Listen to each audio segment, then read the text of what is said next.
I stood on the 2-meter platform in the training ground and looked down at my soldiers. Commander Lei, take 400 men from the 800 border troops and put them in the cavalry. Split the other 400 into 2 groups. One joins the heavy shield spearmen. The other joins the sword and shield troops. Lei Qianshan called back his answer from below. I kept giving orders. For the 1,000 new soldiers, 300 go to the heavy shield spearmen, 300 to the sword and shield troops, 300 form the sword and bow troops. The last 100 I will train myself. As my personal guard strike force, 500 cavalry plus 100 scouts will be led by Lei Qianshan and Jiang Xiaoyu. 600 heavy shield spearmen under Li Erniu. 600 sword and shield troops under Zhang Huazi. 300 sword and bow troops under Zhang Dashan. If I am not at the horse ranch, Bai Yushuang will handle everything there.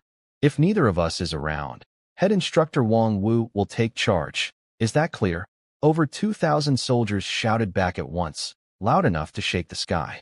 In the days ahead, train hard. A harsher war is coming. Starting tomorrow, I will train with you. Now dismissed. I waved my hand and stepped down from the platform. Li Erniu looked at the soldiers scattering across the field and shook his head in wonder.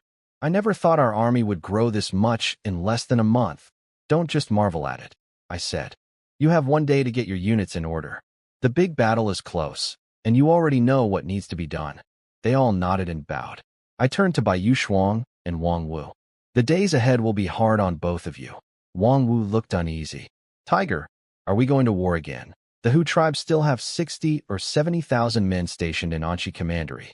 Either we hit them, or they hit us. War can't be avoided. I understand, Wang Wu said, his face grim. Bai Yushuang turned to Sun Damon.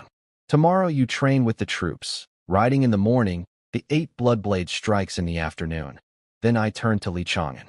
Tomorrow you and the 100 guards train together too. Riding in the morning, blade strikes in the afternoon, archery in the evening. If you can outperform all 100 guards, I'll make you guard captain. Li Chang'an's face turned red with excitement. Bai Yushuang looked at me. With the 1,000 men from Ningxia Fort, we now have over 3,000 troops. Are we still selling horses? Sell 300 more? I said. Otherwise we won't have enough food to last. She nodded quietly. 3,000 troops, across the whole of Liangzhou. That was now a force that mattered. Mid-October, Linqing County Town, night, at the gate tower. I wasn't there, but I heard how it went. Magistrate Meng Jiwen stood holding a letter, his face changing color again and again. Constable Zhang, is this letter true or false? Constable Zhang Hua looked troubled. It should be true. Wei Ming wouldn't joke about something like this. The letter says the Black Mountain tribe will attack our town in 5 days. What do we do? Sir, we need to strengthen the defenses across the town, watch for who spies trying to open the gates from inside, and send someone to Anshi Commandery to ask for help. The county clerk, Zhou Yin, shook his head. 10,000 White Wolf troops are camped outside Anshi Commandery. Lord Qin and Commander Zhou won't spare soldiers to help us. Then it seems we're on our own, Meng Jiwen said, taking a deep breath. Sir, I think we should ask Ningxia Fort for help, Zhang Hua said suddenly, his eyes lighting up. Ningxia Fort barely has enough men to protect itself, Meng Jiwen said, shaking his head. You don't know, sir. My scouts tell me Ningxia Fort is strong now. They even took in the 800 border troops from Xishan Pass. And the man who challenged the Black Mountain camp alone, that was Vice Commander Wang Hu from Ningxia Fort. I heard he's the one behind the last 2 raids on the Hu camp too. Who is this Wang Hu? I've never heard of him before, Meng Jiwen said, curious. He's a new recruit from Annan Commandery. Less than 2 months in the army, and he's already killed over 100 Chang and Hu cavalry alone. The day he reported for duty at Anshi Commandery, he killed a Hu centurion right outside the city gate. His name spread through the whole commandery after that. A new recruit. That fierce, Zhou Yin said, in disbelief.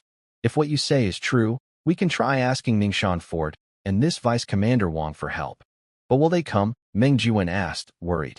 Sir, whether it works or not, we have to try. We can't just sit here and wait to die, Zhang Hua said firmly. He's right, Zhou Yin said. I suggest you write the letter now and beg Ningxia Fort to send troops. Fine, I'll try. In the meantime, strengthen our defenses, especially against the Hu spies hiding inside the town. We need to catch every one of them, Meng Jiwen said firmly. Zhang Hua and Zhou Yin both stood and bowed. That night, Ningxuan Fort sent 3 letters by arrow into 3 towns, Linqing, Shay, and Beishan, and none of them slept. After a night of talking it over, as the sky just started to turn light, all 3 towns sent messengers asking for help. 1 to Ningxuan Fort, 1 to Anxi Commandery, and 1 to Tongshan Fort. Back at Ningxuan Fort, in the meeting hall, I walked in that morning with Bai Shuang, Lei Qianshan, and a few others. Wei Ming was already laughing by the door. Wang Hu, you guessed right. Linqing County really did send someone. We're the only ones around strong enough to help them, I said, smiling. Unless they're fools, of course they'd come asking. So are we really going to send troops and help them fight off the Black Mountain tribe? Wei Ming asked. No rush yet. We'll decide once the fighting actually starts, I said, shaking my head. Magistrate Ming wants us to send men into the town to help defend it, Wei Ming said calmly. You want to go inside the town, Wei? I asked, smirking a little. Not me. Linqing County is nothing compared to our fort, Wei Ming said, shaking his head fast. Tell the messenger to bring word back to Magistrate Ming. Tell him we will help Linqing against the Black Mountain tribe. But when we move and how we fight, that's our business, I said calmly. Got it, Wei Ming said, nodding. 5 days later, smoke signals rose over Linqing County. A low horn sounded, and the whole town fell into panic. I wasn't there myself, but word came back to me of how it went. The Black Mountain tribe is really attacking, Constable Zhang Hua said, staring at the dark mass of troops outside the walls. A squad leader's eyes shook as he looked at the 10 huge infantry blocks forming outside, with thousands of cavalry circling around them. Sir, can we hold the city, hold it or not? We have to try. If the city falls, none of us live, Zhang Hua said, his eyes hard. Magistrate Meng Jiwen walked out from the gate tower, calm despite the horn blast. So they're really attacking? Ningxuan Fort's warning was right. The Black Mountain tribe came prepared.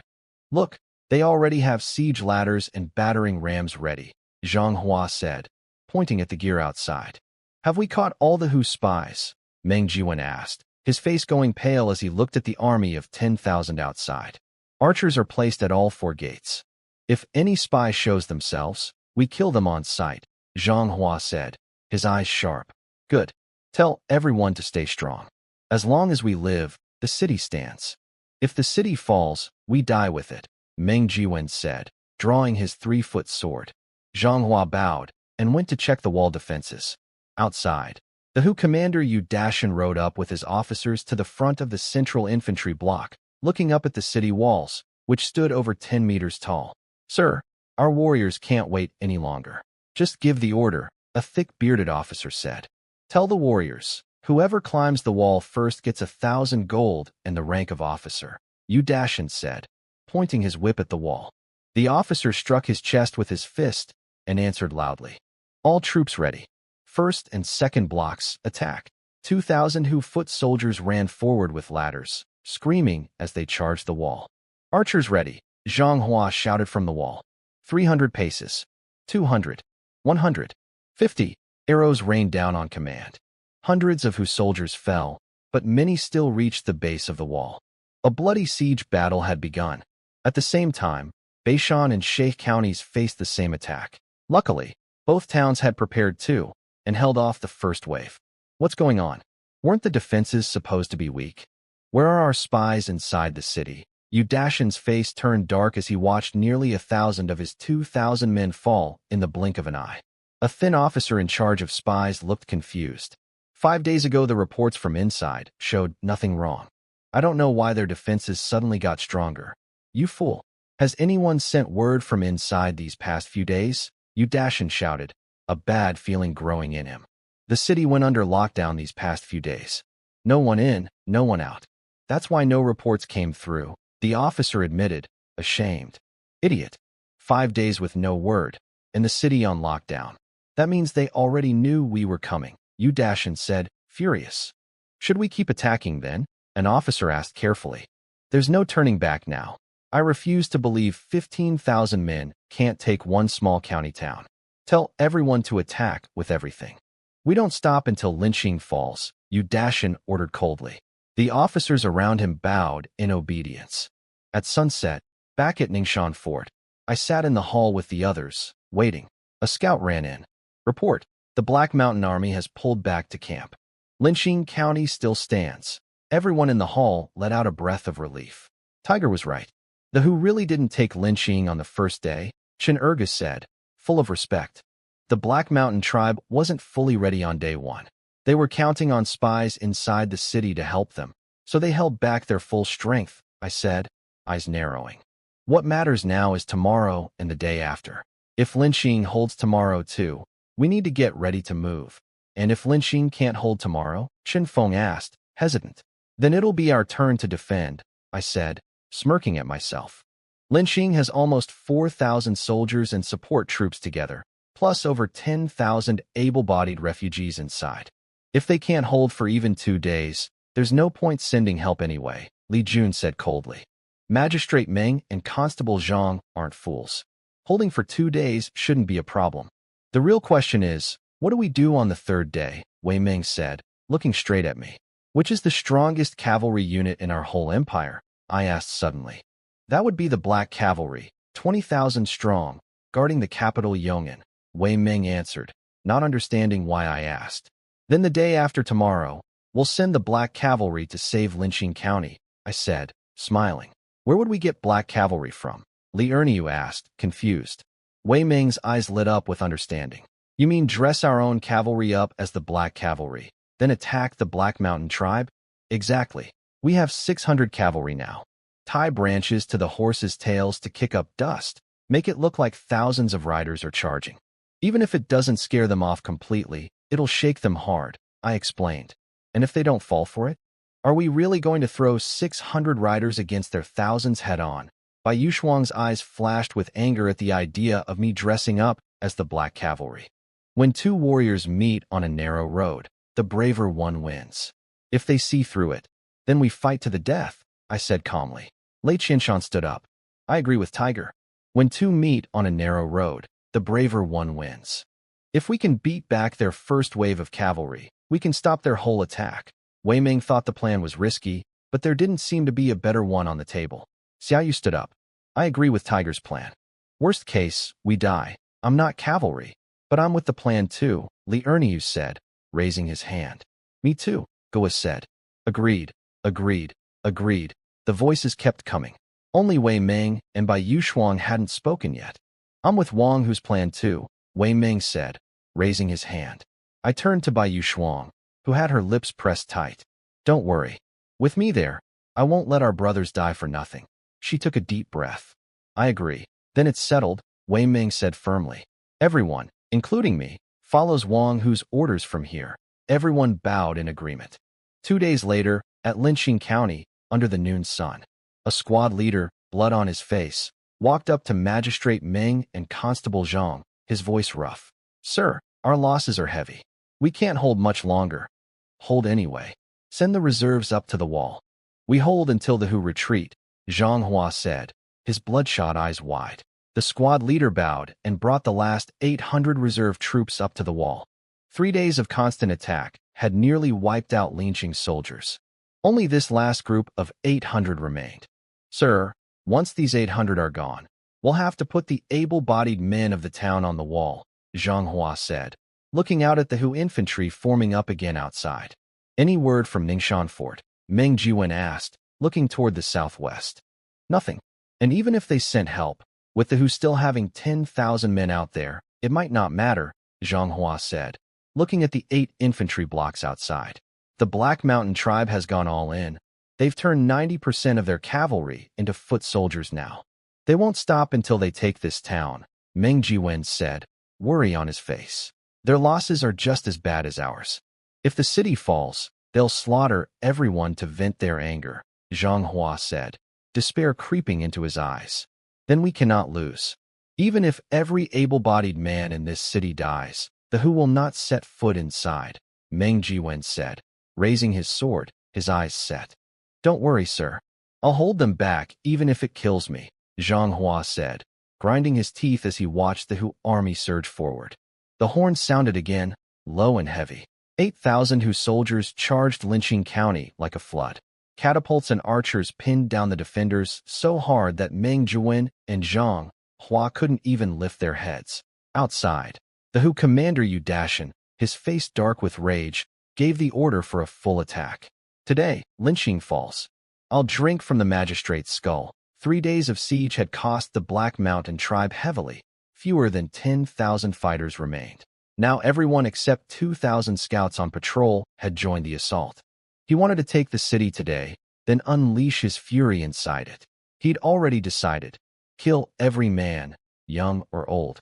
Take the young women back to the grasslands, and burn the whole town to ash. The battlefield roared with screams. Arrows fell like rain from both sides. Whose soldiers dropped as they charged, and lynching soldiers fell from the wall. Brothers, don't let these Hu dogs get over the wall. Kill them. Zhang Hua roared through the arrow rain, and the bloodiest fighting yet began. Both sides seemed to know this was the final battle, and both threw in everything they had left. The fighting dragged through the whole afternoon. The western wall, the main battleground, fell and was retaken several times by Zhang Hua and his death squad. But slowly, the defenders on the western wall thinned out, until the Hu nearly held it completely.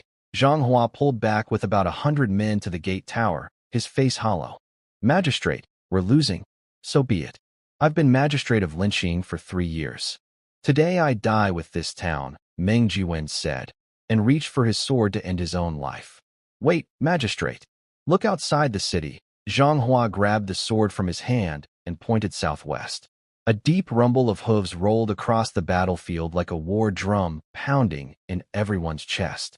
Every eye, on the wall and in the Hu army below, turned toward the black tide rising in the southwest. Black armor, black horses, black spears, black demon masks. Everything about them was black. The black cavalry is here. The world trembles. It's our empire's finest. The black cavalry. Lynching is saved. Brothers, kill. Drive these Hu dogs off our wall. The court hasn't forgotten us. Heaven protects Lynching. Hope surged back into the defenders on the wall at the sight of that black wave. Meng Jiwen's eyes flickered with doubt. Could the empire's finest cavalry really have ridden thousands of miles to save one small county town like Lynching? Magistrate, our reinforcements are here. Now's the time to push back, Zhang Hua said. Doubts or not, this wasn't the moment to question it. He meant to use the chance to throw the Hu off the wall for good. Men, follow me. Kill, Meng Jiwen shouted, lifting his sword high. The Lynching soldiers on the wall roared with new fighting spirit and threw themselves back into the fight to retake the wall. Outside, a Hu cavalry officer rode up to Yu Dashan, panic on his face. Sir, it's bad. The Empire's black cavalry is here. Nonsense. The black cavalry is stationed in Yong'an, far from here. There's no way they could suddenly show up, Yu Dashan said, refusing to believe it. Sir, I swear it's true. It really is the black cavalry, the officer insisted. How many of them? Yu Dashan asked, his brow tightening. At least 5,000, by a careful guess, the officer said, swallowing hard. Take 2,000 scouts and stop their charge. And send word for all foot soldiers to fall back to camp and mount up, Yu Dashan ordered fast. Yes, sir. The officer turned and rode off to gather the scouts around the town, ready to block the black cavalry charge. The hoofbeats grew louder. The Chang and Hu riders circling the town could already see the cold eyes of the rider leading the black wave. That was me. A sharp shout cut through the battlefield. I charged alone, my 3-meter spear in hand, straight at hundreds of enemy riders gathered together. Kill him, a Hu officer shouted, furious that one rider dared charge his men. I closed the gap in a breath and killed 3 riders with one sweep of my spear. Anyone who blocks me dies, I roared. My horse screamed under me as I drove straight into the mass of riders. Flesh tore. Blood sprayed. Heads flew. Headless bodies dropped from their saddles one after another. Surrounded on every side, I cut down dozens of men without slowing, and the riders around me went pale with fear. Run, run. He's not human, one rider screamed, watching his comrades fall, and turned his horse to flee. Kill. Behind me, hundreds of my black cavalry caught up and tore into the broken, terrified enemy riders. Lei Qianshan, in his black armor, laughed as he swung his black blade, cutting down riders like cutting through melons, his eyes burning with excitement. I gave the orders as we rode. Bai Shuang, take 200 and hit their left flank. Lei Qianshan, take 200 and hit the right. Xiao Yu, take 200 and follow me into their center. The three of them broke off with their riders to follow my orders. After scattering hundreds of enemy riders, I led my 200 straight toward Yu Dashan's command position. Stop him! Yu Dashan's face went white with shock as he watched me break through hundreds of his men like nothing. He ordered his personal guard to block me. The black cavalry rides. Nothing under heaven can stand against us. I shouted, not even slowing for the 100 guards charging at me. One strike, and their lead officer fell from his horse. Kill! Xiao Yu's 200 riders followed close behind me, cutting down the scattered guards.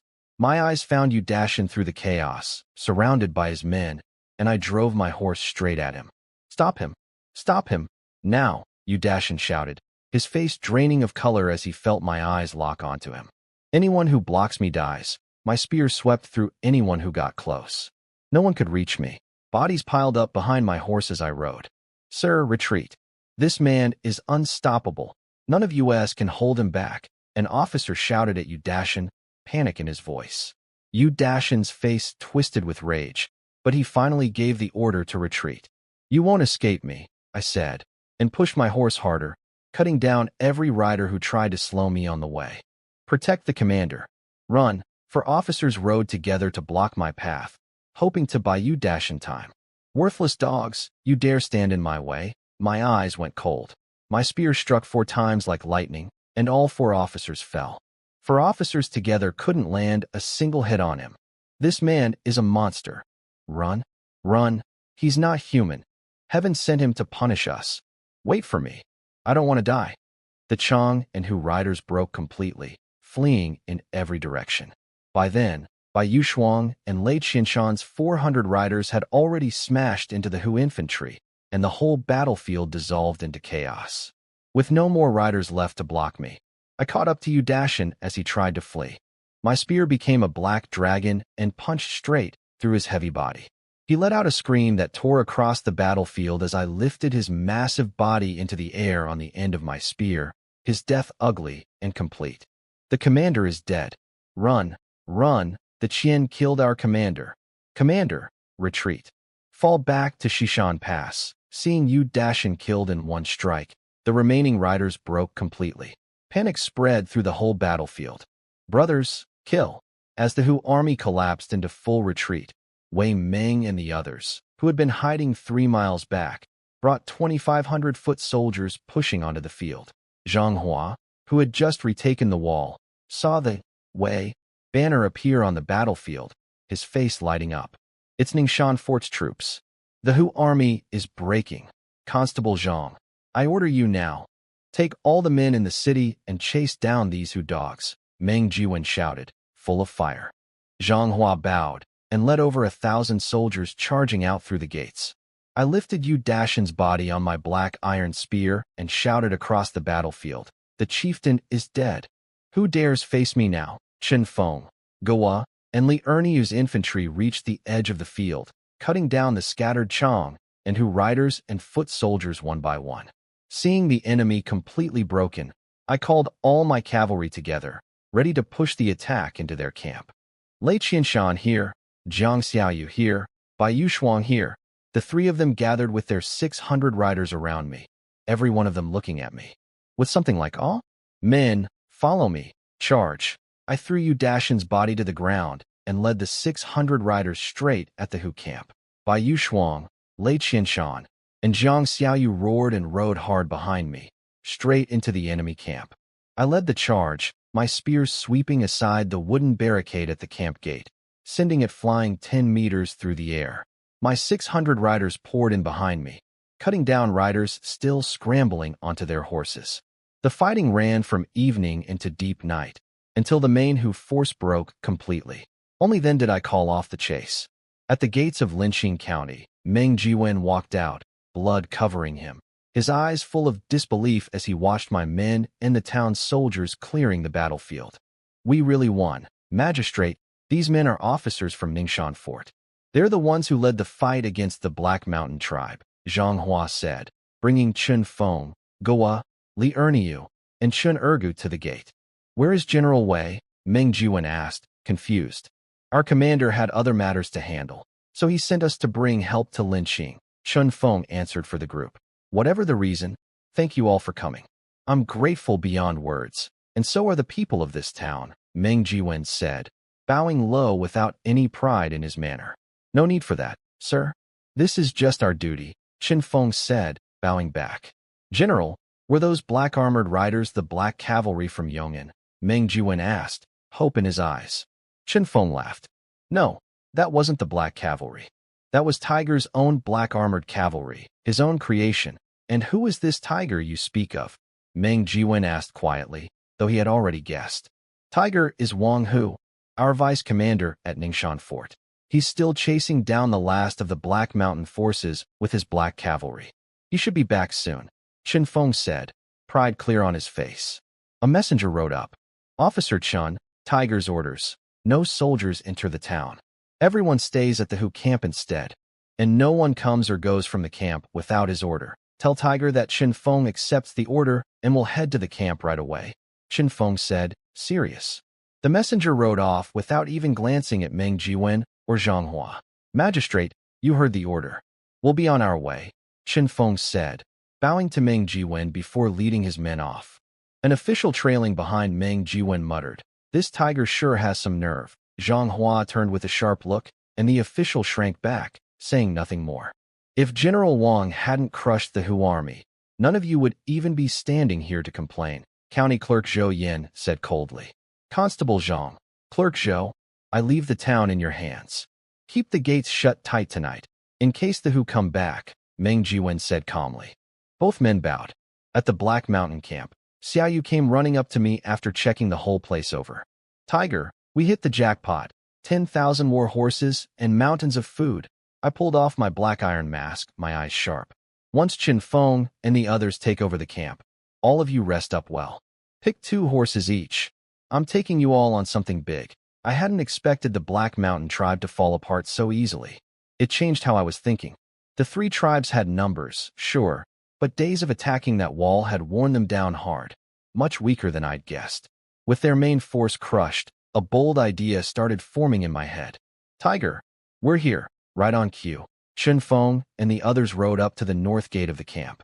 Brother Chun, the camp's yours now. Split half the food with Linqing County. The rest of the horses and supplies stay with us at Ningxia Fort, I said. Goa, Erniu, Dashan, take your men, 2 horses each, and head to Zhao family village, 10 miles southeast of Shishan Pass, to meet up with Wei at first light tomorrow. They all bowed, no one questioning the order, only following it. I'd proven myself again and again by now. Nobody in the whole empire could match a string of wins like this. After this battle, I'd become something close to legend among the men of Ningxia Fort. No one could replace me in their eyes. All right, everyone rest up, check your horses and gear. More hard fights are waiting for us, I called out, jumping down from my horse. Everyone shouted back and dismounted. At midnight, I gave the order at the camp gate. After 2 hours of rest, 600 black-armored riders plus 200 personal guards rode out with me, vanishing into the night. At dawn, Sheikh County. As the red sun rose, the White Wolf tribe's camp stirred to life fast. War drums pounded, and thousands of their soldiers poured out, forming up outside the town walls.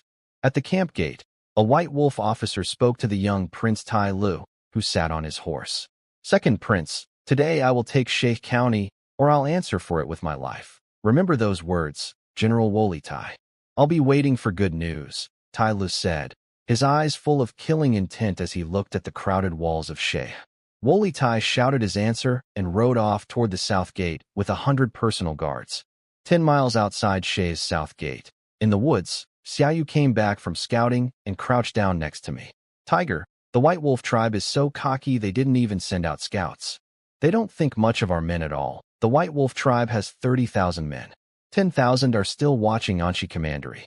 In this whole region, who else but us could come after them? I said, smirking. They'd never guess we'd ride 100 miles just to hit them. The White Wolf tribe is a lot stronger than Black Mountain. Even after 3 days of fighting, they probably still have over 10,000 men left, Bai Yushuang said, her voice heavy. Doesn't matter. This time we just need to break their main infantry force. No need to fight them to the last man, I said, shaking my head. Following you, Tiger, I'd charge into 10,000 men without blinking. Hell, 100,000, Lei Qianshan said. By now he'd been completely won over by what he'd seen of my fighting, and looked at me like I was some kind of idol. Heh, my brother Tiger is unbeatable. The White Wolf tribe is nothing, Xiaoyu added, laying it on thick enough to make Bai Yushuang roll her eyes, though everyone else around just nodded along like he had a point. Li Chang'an's eyes were full of hunger. Tiger, when do we move? No rush. We wait until they start fighting, I said, looking north, catching the faint sound of a war horn. Bai Yushuang turned to Xiaoyu. Keep scouting ahead. Make sure there are no who scouts along our path. Xiaoyu nodded and rode off again. An hour later, he came back. Tiger, Sister Bai, the White Wolf tribe and Shay County are in full battle now. Catapults, battering rams, even siege towers are up. Everyone mount up. Target Shay County. Steady pace, I said, and we all swung onto our horses. Outside the south gate of Shay County, the officer Woolly Tai sat on his horse, sword raised. Push harder. Anyone who fails to take this city today answers to me. Thousands of White Wolf foot soldiers charged the wall through a storm of arrows, siege towers, and ladders and rams, all moving at once. On the wall, County Officer Li he shouted himself raw trying to direct the defense, but he couldn't slow the advance. The fighting ran from morning to noon. White Wolf troops cycled through wave after wave and broke onto the wall more than once. The defenders were exhausted, covered in blood, barely holding on. Then came a deep rumble of hooves from behind the White Wolf army, shaking the ground. Prince Tai Lu frowned, looking at the black wave and dust rising in the southwest. Where did this cavalry come from? Could be the Iron Savage tribe, or what's left of Black Mountain. Officer Tortai answered. Send scouts to check now, Tai Lu ordered. Tortai signaled his guard captain, who rode off with 100 riders toward the southwest. I gave the order. My 800 riders closed to within 3 miles of the White Wolf army in a blink and spotted the 100 riders racing toward us. Bai Yushuang, Lei Qianshan, and I rode at the front. As the enemy riders closed in, the three of us cut through them like blades, splitting their formation into 3 pieces. One pass, and the 100 riders were nearly wiped out. The few survivors fled back toward their camp. Tai Lu and Tortai saw it all happen. Tortai, get everyone in camp mounted now. I want this cavalry destroyed, Tai Lu said, his face dark as he watched our black wave close in. My prince, that looks like the Empire's black cavalry. We should hold back and learn more before we commit to a fight, Tortai said carefully. My White Wolf riders have never feared anyone. Sound the horn, gather the men. I want to see how strong this so-called greatest cavalry under heaven really is, Tai Lu said, refusing to listen. Yes, my prince. Tortai had no choice but to follow the order and start calling the men together. Lei Qianshan looked toward the White Wolf camp. Tiger, looks like they're gathering their riders. Ignore them. Hit their siege troops directly, I said, cold, and turned my horse to lead the charge straight at the White Wolf infantry attacking the wall. Tai Li's face went pale with rage when he saw us change direction. Damn it, they're going for our siege troops. Block them. Tortai saw the same thing and led his now gathered 1,000 riders straight at my 800. The 3 of us rode point and drove straight into the enemy infantry. My 800 riders cut through them like a black blade, splitting thousands of foot soldiers into 2 halves. Hundreds went down under our horses or on our spears. Keep pushing, I shouted after we'd already dropped hundreds of them, and wheeled around for another pass. Lei Qianshan roared, swinging his blade left and right, cutting down soldier after soldier. As we kept tearing through their infantry, Tortai's 1,000 riders finally caught up, but the battlefield was so packed with bodies and chaos that his riders could barely move. Bye, Lei. Keep cutting through them. I'll go play with their cavalry, I said, and turned my black iron spear toward Tortai's 1,000 riders, riding in completely alone. Everywhere I passed, bodies piled up. Kill him, Tortai shouted, shocked that one man would charge 1,000 riders alone. My spear swept through everything in reach. Anyone it touched fell dead or wounded. The riders surrounded me, swords raised, all striking down at once. Steel rang against steel. A dozen blades broke clean in half against my spear, and the riders around me froze in shock. In that moment of hesitation, I swung my spear in a full circle. A dozen throats opened at once, and that many riders dropped from their horses, dead before they hit the ground. On the wall, Officer Leahy's eyes lit up. It's the Black Cavalry. Our reinforcements are here. Brothers, kill. The defenders on the wall saw the Black Riders tearing through the enemy below and found new strength, fighting back hard. Soon the White Wolf soldiers who'd made it onto the wall were thrown back down, and they had nothing left to push another attack with. Their infantry, once 1,000 strong, was now scattered and broken, with only a handful making it back to camp. Anyone who blocks me dies. My eyes burned as I cut my way through the ring of riders around me, searching the crowd until I spotted Tortai. I turned my horse straight at him.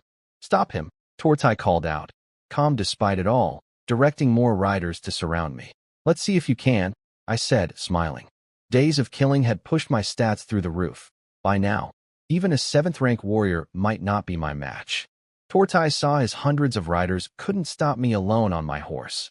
Fear flashed across his face, and he shouted out an order. Arrows hissed through the air at me. I swung my black iron spear and knocked every single one out of the sky. Not one touched me. Shoot the horse, Tortai shouted, panicking after watching me block over a dozen arrows without a scratch. I dug my heels into the stirrups and launched myself into the air, stepping across the heads of a dozen White Wolf riders, closing fast on Tortai. When I was less than 10 meters from him, an arrow screamed toward my head. I knocked it away with my spear and used the momentum to drop onto a horse beneath me. Thank you, my prince, for saving me, Tortai said, seeing that the shot had come from Tai Lu, who'd ridden up just in time. You got lucky. Won't be so lucky next time, I said, grinning at the shaken Tortai as Tai Lu arrived with another 1,000 riders.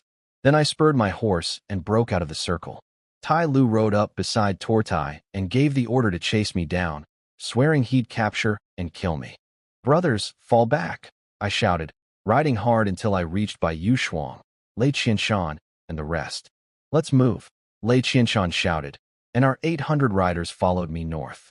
Chase them down, leave no one alive, Tai Lu ordered, now with over 2,000 riders gathered around him, watching us ride off. Tortai answered and led the 2,000 riders after us. The hoofbeats grew louder behind us. I slowed my pace at the front of our 800.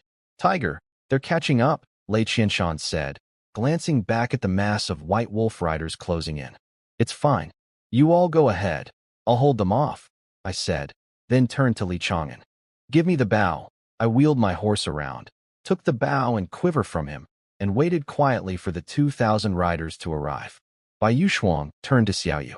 Take the main group 30 miles ahead to Lianghe village and wait for us. We'll catch up soon. Xiaoyu nodded and led the riders on, leaving just me, Lei Qianshan, and Bai Yushuang behind. As the 2,000 riders closed in, I drew my bow, knocked 3 arrows at once, and pulled the string back to its full draw. I let go. 3 arrows shot out like black falling stars, straight into the mass of 2,000 riders. The 3 arrows punched through 9 riders before driving into the ground, and over 100 riders nearby broke into panic. Anyone who comes closer dies, I shouted, standing on my stirrups, drawing again. 3 more arrows, aimed at the riders leading the charge. I released. 3 more arrows, like the hand of death, took 9 more lives in an instant. The terrifying force behind each shot left Tortai pale with fear.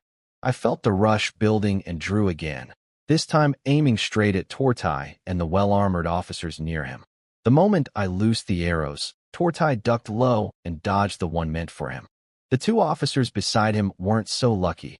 Both arrows punched clean through their chests, and they dropped from their horses. Hold! Stop advancing, Tortai shouted, completely shaken. He hadn't expected my archery to be just as terrifying as my swordsmanship. Tai Lu rode up fast with 100 personal guards. Why have you stopped? My prince, that man's archery is monstrous. He just killed 2 of my officers with 3 arrows in 1 shot, and nearly got me too, Tortai said, ashamed. 3 arrows at once. That good. I want to see this for myself, Tai Lu said.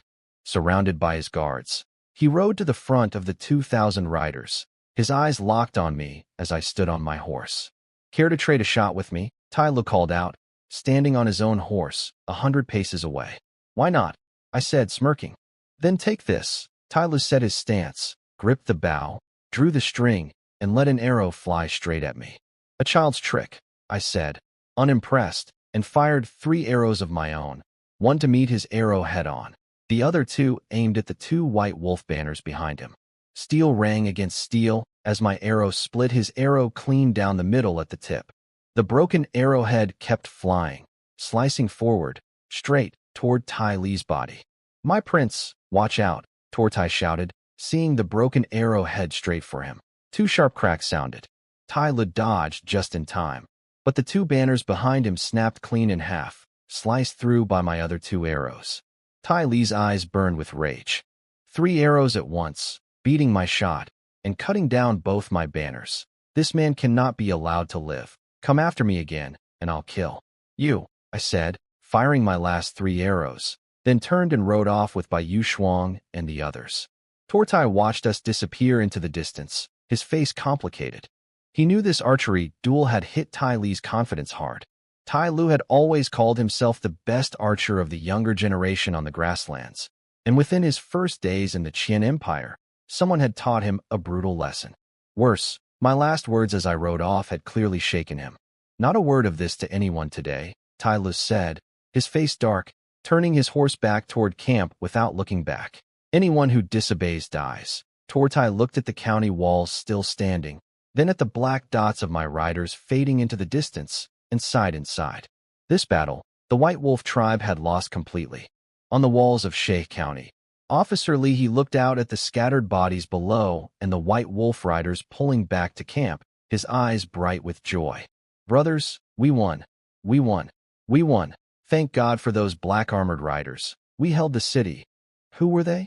I've never seen riders like that before. Maybe the Empire's strongest black cavalry, but they're stationed way off in Yong'an.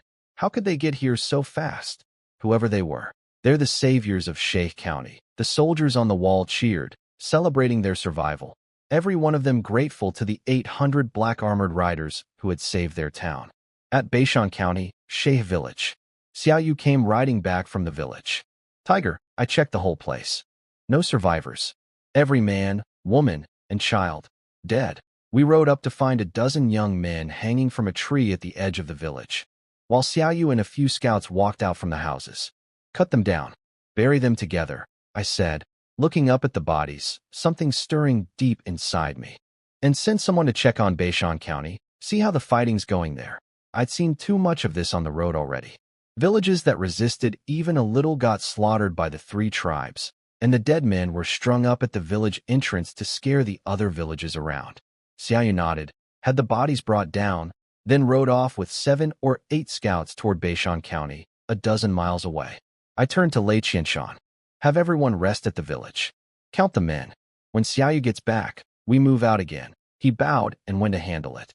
When we counted, we had 720 riders left out of 800. 2 battles had cost us over 70 men. Around 5 in the evening, Xiaoyu and the others made it back safe. "Tiger, there's a huge battle going on outside Beishan County. Looks like Tangshan Fort's troops are hitting the Iron Savage infantry from behind," Xiaoyu said, jumping off his horse. "Everyone mount up. We ride to Beishan County now," I said, deciding on the spot. Everyone packed away their dried meat and flatbread and climbed back onto their horses. I gave the order, and over 700 riders followed me hard toward Beishan County. A dozen miles wasn't far. It took us barely the time for a cup of tea to reach the edge of the battlefield outside Beishan County. The whole field was chaos. 10,000 Iron Savage infantry pushed against the county wall while fighting Tangshan Fort's 3,000 soldiers behind them. Meanwhile, thousands of Iron Savage cavalry kept hitting the flanks and rear of the Tangshan troops, clearly trying to surround and wipe them out completely. "Brothers, hold." Lu Jingbei, leading the 3,000 Tangshan soldiers, was trapped in the middle of it, regret written across his face. He shouldn't have rushed in to help Beishan so carelessly. He'd walked his men straight into an Iron Savage trap. Sure, his charge had helped the county hold out, but now he and his 3,000 men were caught in the same net. Surrounded by thousands of Iron Savage riders, he couldn't advance or retreat. At this rate, his whole force would be wiped out before the day ended. Just as Lu Jingbei was giving up hope, a black wave surged up from the south. and the roar that came with it shook something loose in him. A messenger on horseback shouted with excitement. "Officer Liu, those look like our men." A squad leader's face lit up. "Looks like the Black Cavalry. Did the court actually send troops? Whoever it is, as long as they're here to help us, that's all that matters. Tell the men to fight hard. Our reinforcements have arrived," Liu Zhengbei shouted, gripping his spear. I gave the orders fast as we closed in on the battlefield. "Lei Qianshan, take 300 and hit their cavalry's left flank. Bai Yushuang, take 300 and hit the right flank. The rest, with me." I led the remaining 100-plus riders straight at the thickest mass of Iron Savage cavalry. Break their cavalry, and the infantry wouldn't matter anymore. Lei Qianshan and Bai Yushuang took their riders and charged the flanks. I stayed at the front, my black iron spear sweeping aside anything in my path, riding straight into the heart of the enemy cavalry like there was nothing there to stop me, tearing a wide gap through their thickest formation. Liu Zhengbei's eyes went wide with shock when he saw the black iron spear in my hands cutting through the densest part of the enemy line. "That's my family's black iron spear. That's Wang Hu." I broke through the encirclement, pulled off my black iron mask, and laughed when I saw him staring at me, wide-eyed. "Brother Liu, I'm here. Brother Tiger, it's really you." Liu Zhengbei's eyes lit up with excitement, like he wanted to run over and grab me in a hug right there. "Let's deal with these Hu dogs first. Catch up later. Pull your men back now. Fight as you retreat," I said, worried about hitting his own soldiers by accident. So I told him to ease his men out of the fight slowly. Seeing how fierce I was, Liu Zhengbei gave the order for his men to fall back step by step, while he dismounted and pushed to the front line himself, holding the formation steady. Up in a watchtower at the Iron Savage camp, the tribe's commander, Furtai, shouted down. "Who are these people? Where did they come from?" His deputy commander, Erdongshan, looked puzzled. "Looks like the Empire's Black Cavalry, but something's off about them. Whoever they are, wipe them out," Furtai snapped, furious. The battle had been going his way until this cavalry showed up out of nowhere, and now everything was turning unclear. "Send word. Tell Helim and Timuer to throw everything at this black-armored cavalry. Kill every last one of them," Erdongshan ordered. A messenger at the base of the tower rode off toward the camp gate to deliver the order. I'd been watching the battlefield the whole time, and that scene at the tower caught my eye immediately. "Catch the bandit. Catch the leader first. There you are." I'd finally found them. I locked onto the two men watching from the tower, Furtai and Erdongshan. They had to be the commanders of this whole Iron Savage army. Nobody else on a battlefield like this could afford to just stand and watch so calmly. And below the tower, hundreds of elite Iron Savage cavalry had gathered, clearly a commander's personal guard. Regular Hu riders wore simple leather or no armor at all. Only a commander's personal guard wore matching iron armor, head to toe. That alone told me everything I needed to know about who those men on the tower really were. With my 700 riders thrown into the mix, the already chaotic battlefield turned even messier. The unprepared Iron Savage cavalry had no idea what hit them when my black-armored riders appeared out of nowhere. Thousands of their riders fell into disorder, and Lei Qianshan and Bai Yushuang tore through them without mercy. "Xiaoyu, stay close to me," I said, my eyes locked on the watchtower, and led 100-plus riders forward, scattering every Iron Savage rider in our path. Nothing could stop us. From the watchtower, Erdongshan spotted my small group moving fast.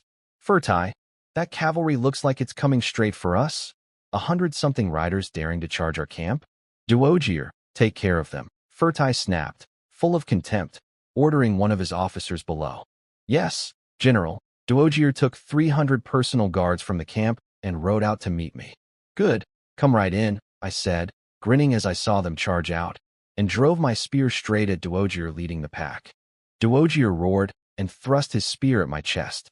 I dodged it easily, and my black iron spear punched straight through his heart. I lifted his body high into the air on my spear, and the 300 guards behind him froze in horror. "Duojier, dead in one move," Erdongshan said from the tower, stunned. "Impossible. Even a 5th-rank warrior couldn't kill Duojier in one strike," Furtai said. He'd always trusted Duojier's strength, but what he'd just seen made no sense to him. "Anyone who blocks me dies," I laughed and threw Duojier's body at the riders facing me. The impact knocked 7 or 8 of them off their horses, and I drove my 100-plus riders through the gap. Kill. Xiaoyu and the rest followed close behind me, cutting down the Iron Savage elite guards one after another. Furtai, we need to retreat now. He's coming for us, Erdongshan said, panic rising as he watched me tear through their personal guard like nothing. Furtai felt the same fear. What I'd shown was beyond anything he'd imagined. No normal man could fight like that. Die, all of you. My spear kept swinging, scattering the riders around me in every direction. I broke through their 300 elite guards completely, opening a clear path straight to the camp, and chased after Furtai and Erdongshan, who only had a dozen riders left with them. Stop him. Furtai ordered his last guards to block me as he felt me closing in. Where do you think you're running? I shouted, and jumped my horse clean over a barricade, landing right in the middle of the dozen guards like something out of a nightmare. Blood sprayed. It took less than 10 breaths before every one of them was dead. Who is this man? I've never heard of him, Erdongshan shouted at Furtai as they fled. I don't know. Every young warrior of note in the Empire is either at the border or in Yong'an. I've never heard this name, Furtai said, his face dark with worry. Just then, 2 arrows hissed in from behind and struck both of them square in the body, knocking them off their horses to the ground. My riders caught up and surrounded the 2 fallen men. Xiaoyu jumped down and checked them. Tiger, they're both dead. Both had taken arrows straight through the chest. Cut off their heads and take their belt tokens.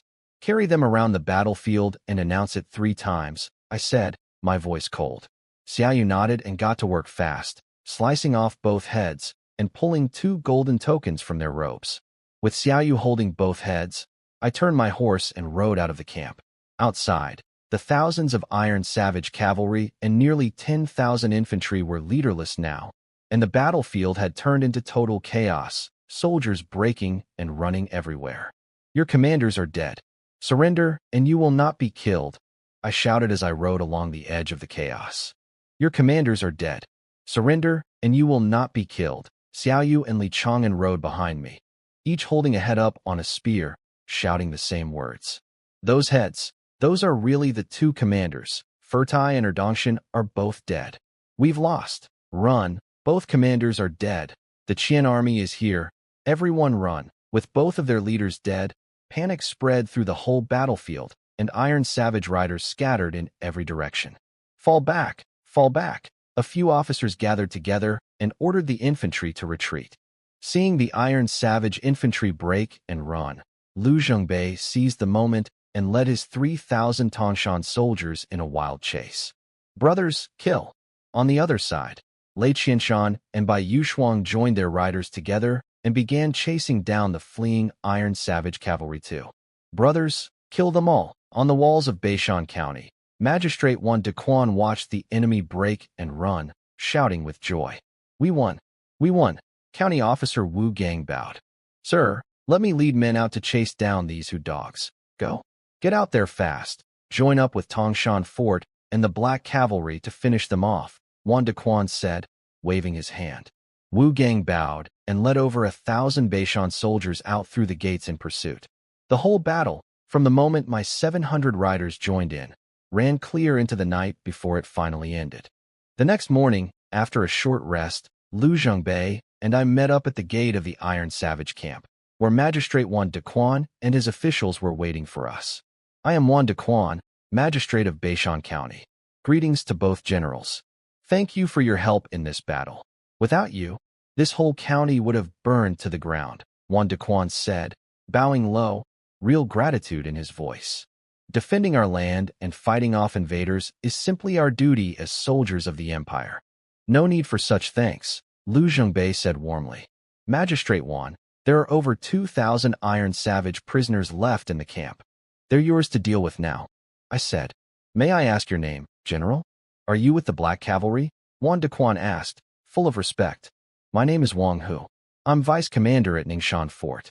These are our own riders from Ningxian Fort, not the Imperial Black Cavalry, I said plainly. Wan Dequan's round, pale face went slack with shock. So you're the General Wang Hu whose name has spread across all of Liangzhou, Magistrate Wan. Brother Lu and I need to head to Xishan Pass now.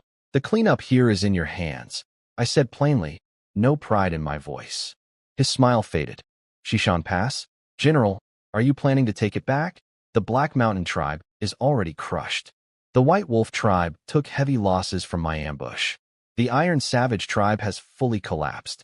This is the best chance we'll get to retake Shishan Pass, I said firmly.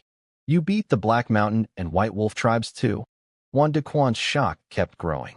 I killed both commanders of the Black Mountain tribe myself. Their remaining riders scattered.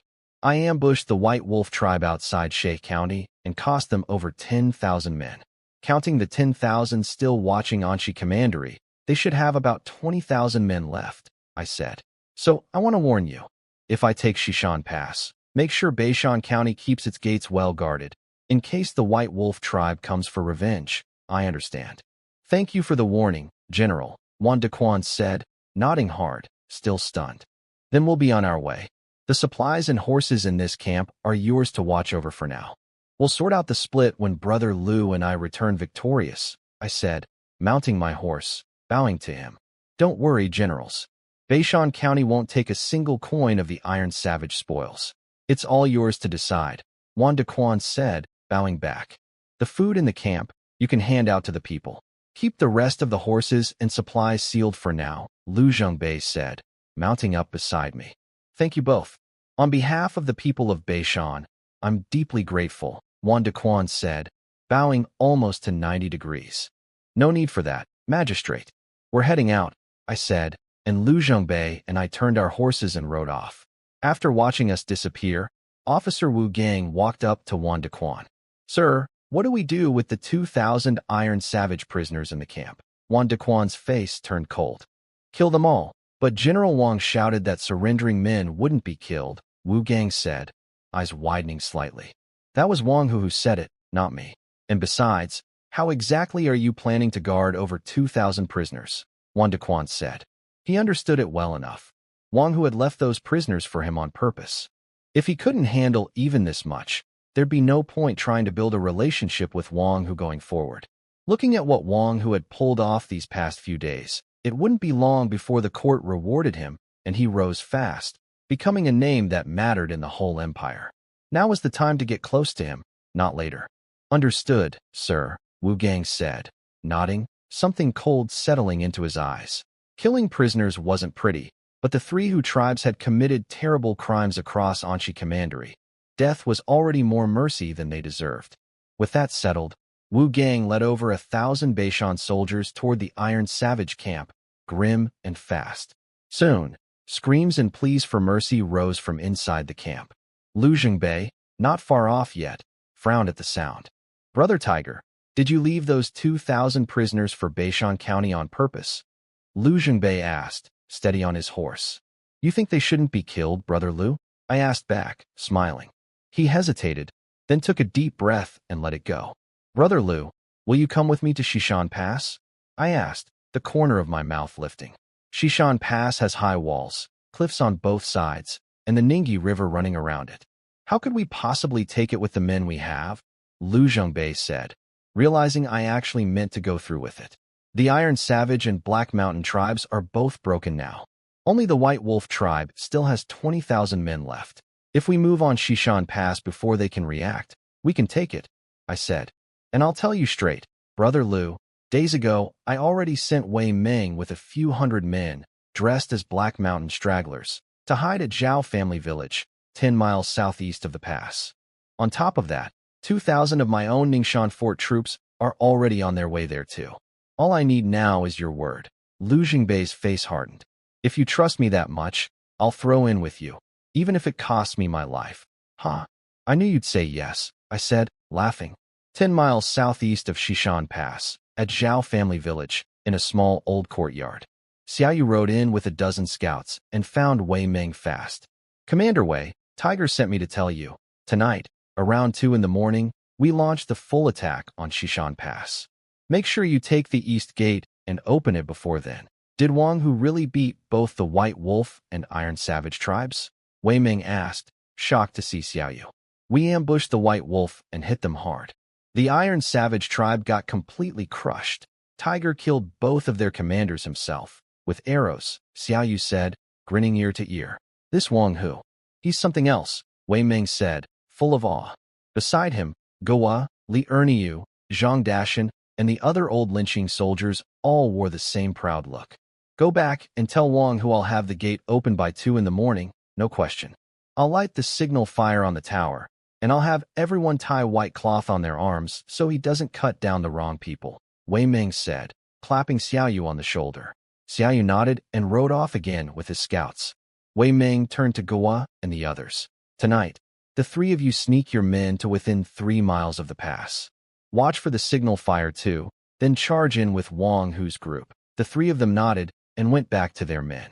Once the courtyard had emptied out, Wei Ming turned to Dewar, who stood off to the side, lost in thought. Wang Miahu, here's your chance to prove yourself. Don't worry, sir. I'll help you take Shishan Pass, Dewar said, his face set with resolve. Better make sure of it. You know what happens if you turn on us, Wei Ming said, his voice carrying a threat. I already left the dark behind for the light. I'd never think of betraying you, Dewar said, raising his right hand high. Good. Go rest. You're with me to Shishan Pass come evening, Wei Ming said, waving him off. Dewar bowed and slipped quietly out of the courtyard. Before, he really had thought about running. But after hearing that the combined armies of all 3 Hu tribes had fallen to Wang Hu, that thought vanished completely. Maybe following Wang Hu, throwing himself fully behind the empire, wasn't such a bad choice after all. At dusk at Shishan Pass, a Hu officer up on the gate tower shouted down at Wei Ming's group, dressed as Black Mountain stragglers. Who's down there? Open the gate. I'm Officer Dewar of the Black Mountain tribe, Wang Miahu called back. A Black Mountain squad leader looked Dewar over carefully and confirmed it. That's really Officer Dewar. Hearing that, the Hu officer let his guard down completely and ordered the gate opened. The huge gate creaked open. Wei Ming held back the urge to strike right then and led his 300 disguised soldiers and Dewar inside. Once through the gate, they saw what had once been a busy pass town, now stripped bare by the 3 tribes, the shops along the street packed with Hu soldiers instead. As Wei Ming led his men into a temporary camp, he heard women screaming faintly in the distance, mixed with the mad laughter of Hu soldiers. These animals deserve to be cut to pieces, Shin Feng said beside Wei Ming, his eyes full of killing intent. They're torturing our women just to feel better about losing. We're ending every one of them tonight, Zhu Dao added, his eyes just as dark, scaring Dewar half to death. He worried they might turn on him too. Hold it together. No one breaks formation tonight. Anyone who does answers to military law, Wei Ming said low. Both men nodded and stopped looking toward the tents around them. Deep in the night, around 2 a.m., the whole pass was dead silent. Wei Ming slipped his 300 men out of camp and moved fast toward the east gate. A night patrol spotted them near the gate. What are you doing up at this hour?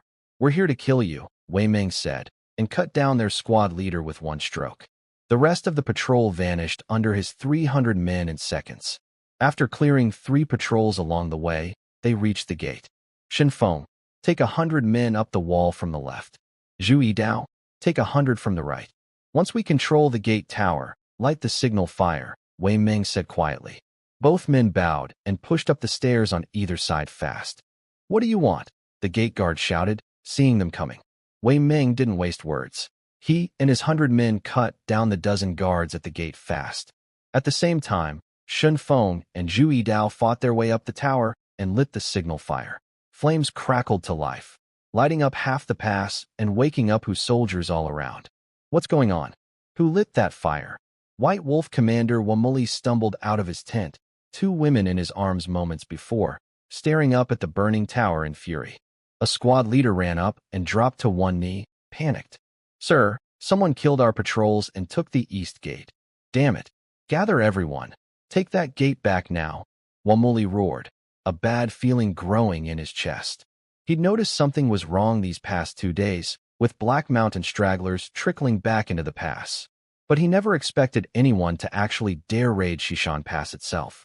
The White Wolf tribe had 2,000 men holding the pass, plus the stragglers who drifted back the past 2 days, over 5,000 total. If 5,000 men couldn't even hold this pass, Prince Tai Lu would never forgive him for it. He rushed back, threw on his armor, and rode out toward the east gate with 100 personal guards. Outside the pass, in the wild fields 3 miles to the northeast, 600-plus riders, and 2,000 Tangshan soldiers stood waiting in total silence. I watched the signal fire light up the sky and raised my black iron spear. Wei Ming made it. Brothers, follow me in. We leave nothing standing. I led the charge with my 600-plus riders straight at Xishan Pass. Forward.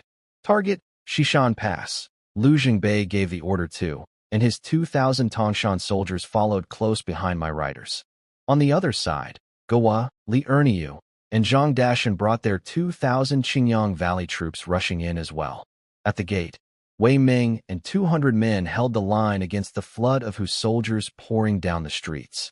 Up on the wall, Zhu Yidao and his 100 archers kept firing into the crowd, dropping soldiers one after another. Kill them all. Take back the gate. Wamuli shouted from his horse in the wide street, ordering his infantry forward. The White Wolf soldiers roared and charged through the arrow range straight at Wei Ming's 200 men. Wei Ming held his ground at the front with his blade, and the fighting turned brutal fast. Just as Wei Ming, covered in blood, was about to go down, the ground started shaking with hoofbeats outside the gate. He knew. I had finally arrived. Move. Everyone move. Xin Feng pulled the half-conscious Wei Ming back with his remaining 100 men, clearing a path for my riders.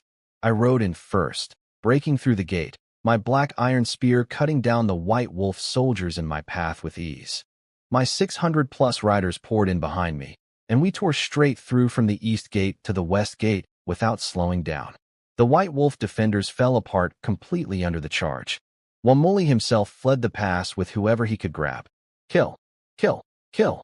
As Lu Jingbei and Gowa's infantry poured in behind us, the whole pass fell. Many soldiers who hadn't even woken up yet died right in their tents. The fighting ran from deep night into morning, and only stopped once the sun was fully up. At noon, at the western gate of the pass, I stood on the wall looking out at the endless grassland stretching into the distance, something fierce stirring in my chest. Now we can flip this. Defense becomes attack. The whole pass reeked of blood.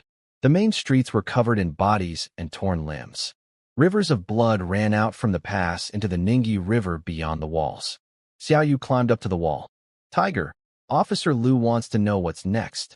If he wants to head back to Tangshan Fort, let him go. He can take half of everything we found inside, I said. Eyes still on the horizon. Got it, Xiaoyu said. After all these battles, Xiaoyu had grown up a lot. Less of the boy left in his face now, more steady and sure of himself. At the east camp of Xishan Pass, I walked into the tent and looked down at Wei Ming, lying pale and unconscious on the bed. How's he doing? Chen Erga's face was full of grief. The doctor said he's not in danger, but his wounds are bad. He'll need months to recover. Once he's stable enough to move, send him to Linqing County to recover. Conditions there are better than here, I said, leaning over to check Wei Ming's wounds myself. His whole upper body was wrapped in bandages, many soaked through with blood. I shook my head. Tiger, Officer Lu and his men left already. They only took 2,000 horses and a dozen carts of food. Nothing else, Xiaoyu said. Good. Noted, I said, nodding, standing back up. Have Gowa, Erniu, and Dashan split up and hold the east and west gates. Send word to Linqing, Shay, and Beishan counties. Tell them to each send 1,000 able-bodied men here to Xishan Pass in the next few days. Xiaoyu bowed and headed off to handle it. As I stepped out of the tent, Lei Qianshan walked up fast. Tiger, we found over 1,000 Chong and Hu people. They say they're from the Nalan tribe, taken as forced laborers by the 3 tribes. Let's go take a look, I said, my eyes sharpening. Nalan. That name made me think of Nalan Chier, the princess of that very tribe. We walked over to the prisoner camp, split into 2 sections holding about 1,000 people each, glaring at each other across the divide. A disheveled Nalan officer laughed up at the sky. White Wolf, Black Mountain, Iron Savage, finally your day has come. Heaven really does have eyes. The guards bowed low the moment they saw me approach. I walked toward the Nalan side. A man named Nalan Kanjing stared at me, eyes wide.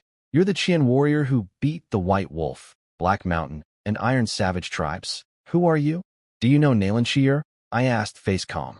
I'm Nalan Kanjing, an officer of the Nalan tribe. You know our princess? He asked, his eyes lighting up. Your princess is already my woman. Will you all swear loyalty to me? I said, no change in my expression. You?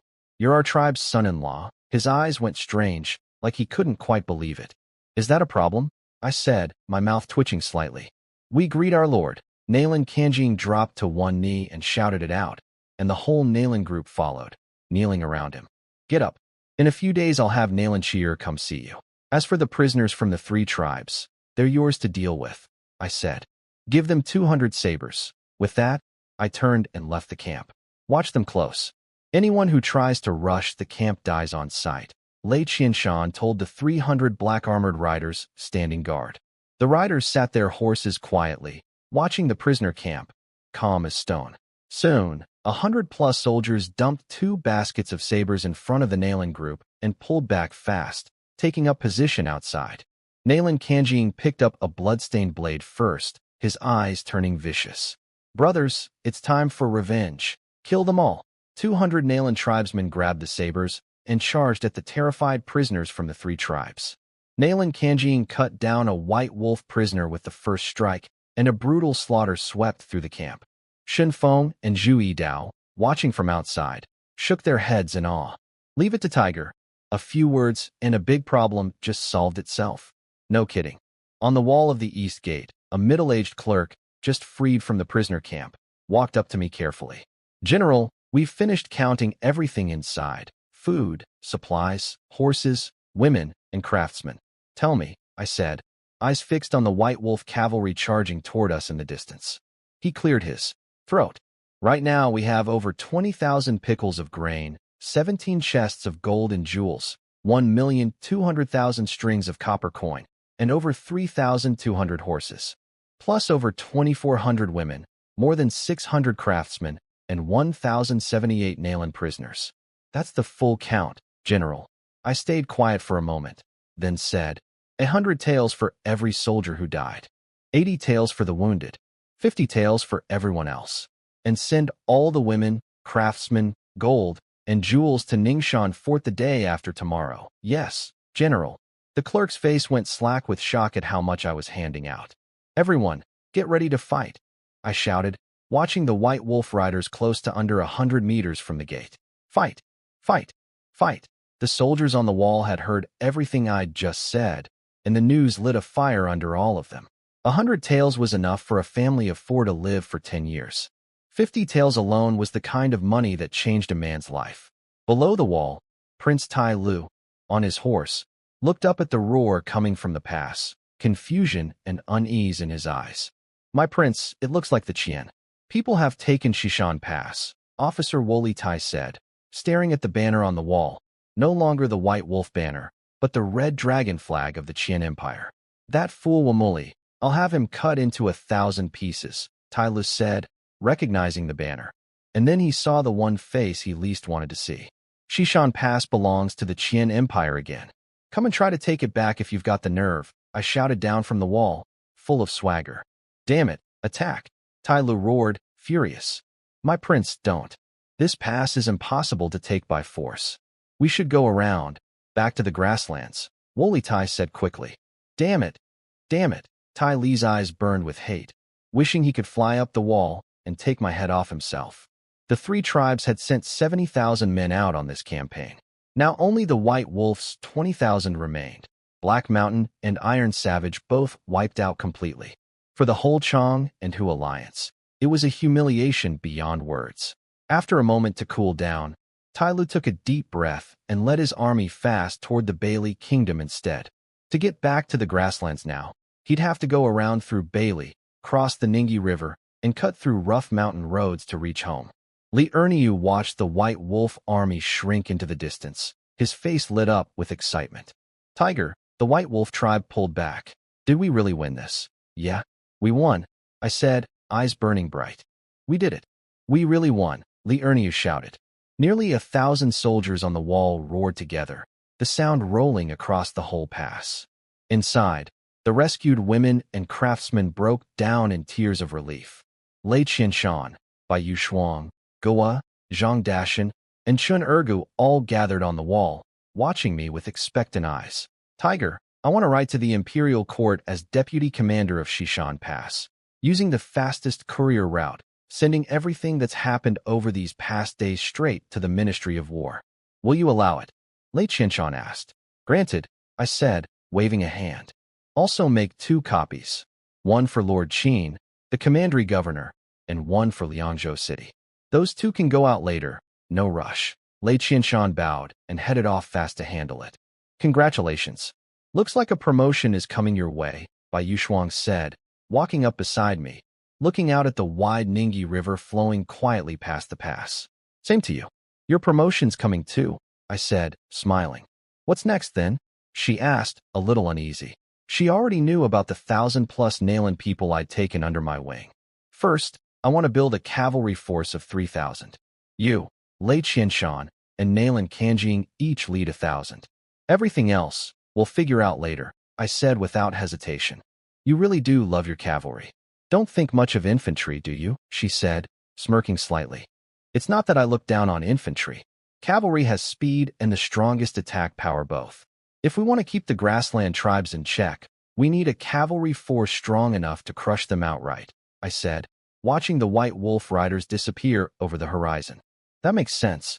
But our horse ranch at Qingyang Valley can only support 3,000 or 4,000 horses, max.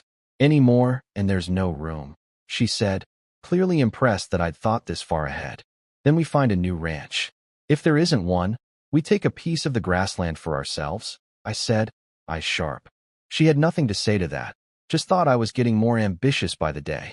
5 days later, at Yong'an, the capital, in the imperial palace, the Taiji Hall, Emperor Zhao Longxing sat on his golden throne, laughing harder and harder as he read the report from the Ministry of War. Wang Hu. What a man! The dozens of civil officials standing to the right of the hall whispered among themselves, full of confusion, wondering what could possibly be going on. The military officers on the left stayed quiet, but their faces showed they already knew something. Sun Jingtai, tell everyone what's happened and why I'm in such a good mood, Emperor Zhao said, grinning. As you command, Your Majesty. The Minister of War, Sun Jingtai, stepped forward and cleared his throat. A victory report has arrived from Xishan Pass. Vice Commander Wang Hu of Ningxuan Fort crushed a combined force of 70,000 men from the White Wolf, Black Mountain, and Iron Savage tribes, killing tens of thousands of enemy troops and capturing over 30,000 horses. He also retook Xishan Pass, driving the remaining 20,000 White Wolf troops completely out of Liangzhou. The whole report came down to those 2 sentences, but they were enough to set the entire court on fire. Impossible. A mere vice commander defeating 70,000 Chong and Hu troops. Unbelievable. Who exactly is this Wang Hu? Anshi Commandery barely has a few thousand soldiers. How did they beat 70,000? 70,000 men beaten by a few thousand local troops. That's a miracle. In the history of warfare, heaven blesses our empire to give us a warrior like this. The emperor watched the chaos spread through the hall, but instead of getting angry, he looked almost entertained by it. The crown prince, Zhao Hongyun, who'd already heard the news, stepped forward with a smile and bowed. Father, who exactly is this General Wang Hu to defeat 70,000 men from 3 tribes? This Wang Hu is remarkable. By his time in service, he's been a soldier less than 2 months, still practically a raw recruit, Emperor Zhao said, laughing heartily. The first prince, Zhao Hongjun, stepped out, disbelief written across his face. Impossible. How could a raw recruit lead a few thousand worthless county troops to beat 70,000 fierce grassland riders? Quiet. Just because you couldn't beat the grassland riders doesn't mean no one else could. Emperor Zhao snapped, anger flashing across his face. This report was written by Lei Qianshan, deputy officer at Xishan Pass himself. Open your eyes and read it carefully. He threw the report down into the middle of the hall, fuming. The 6th prince, Zhao Hongzhen, stepped forward fast. Father, calm yourself.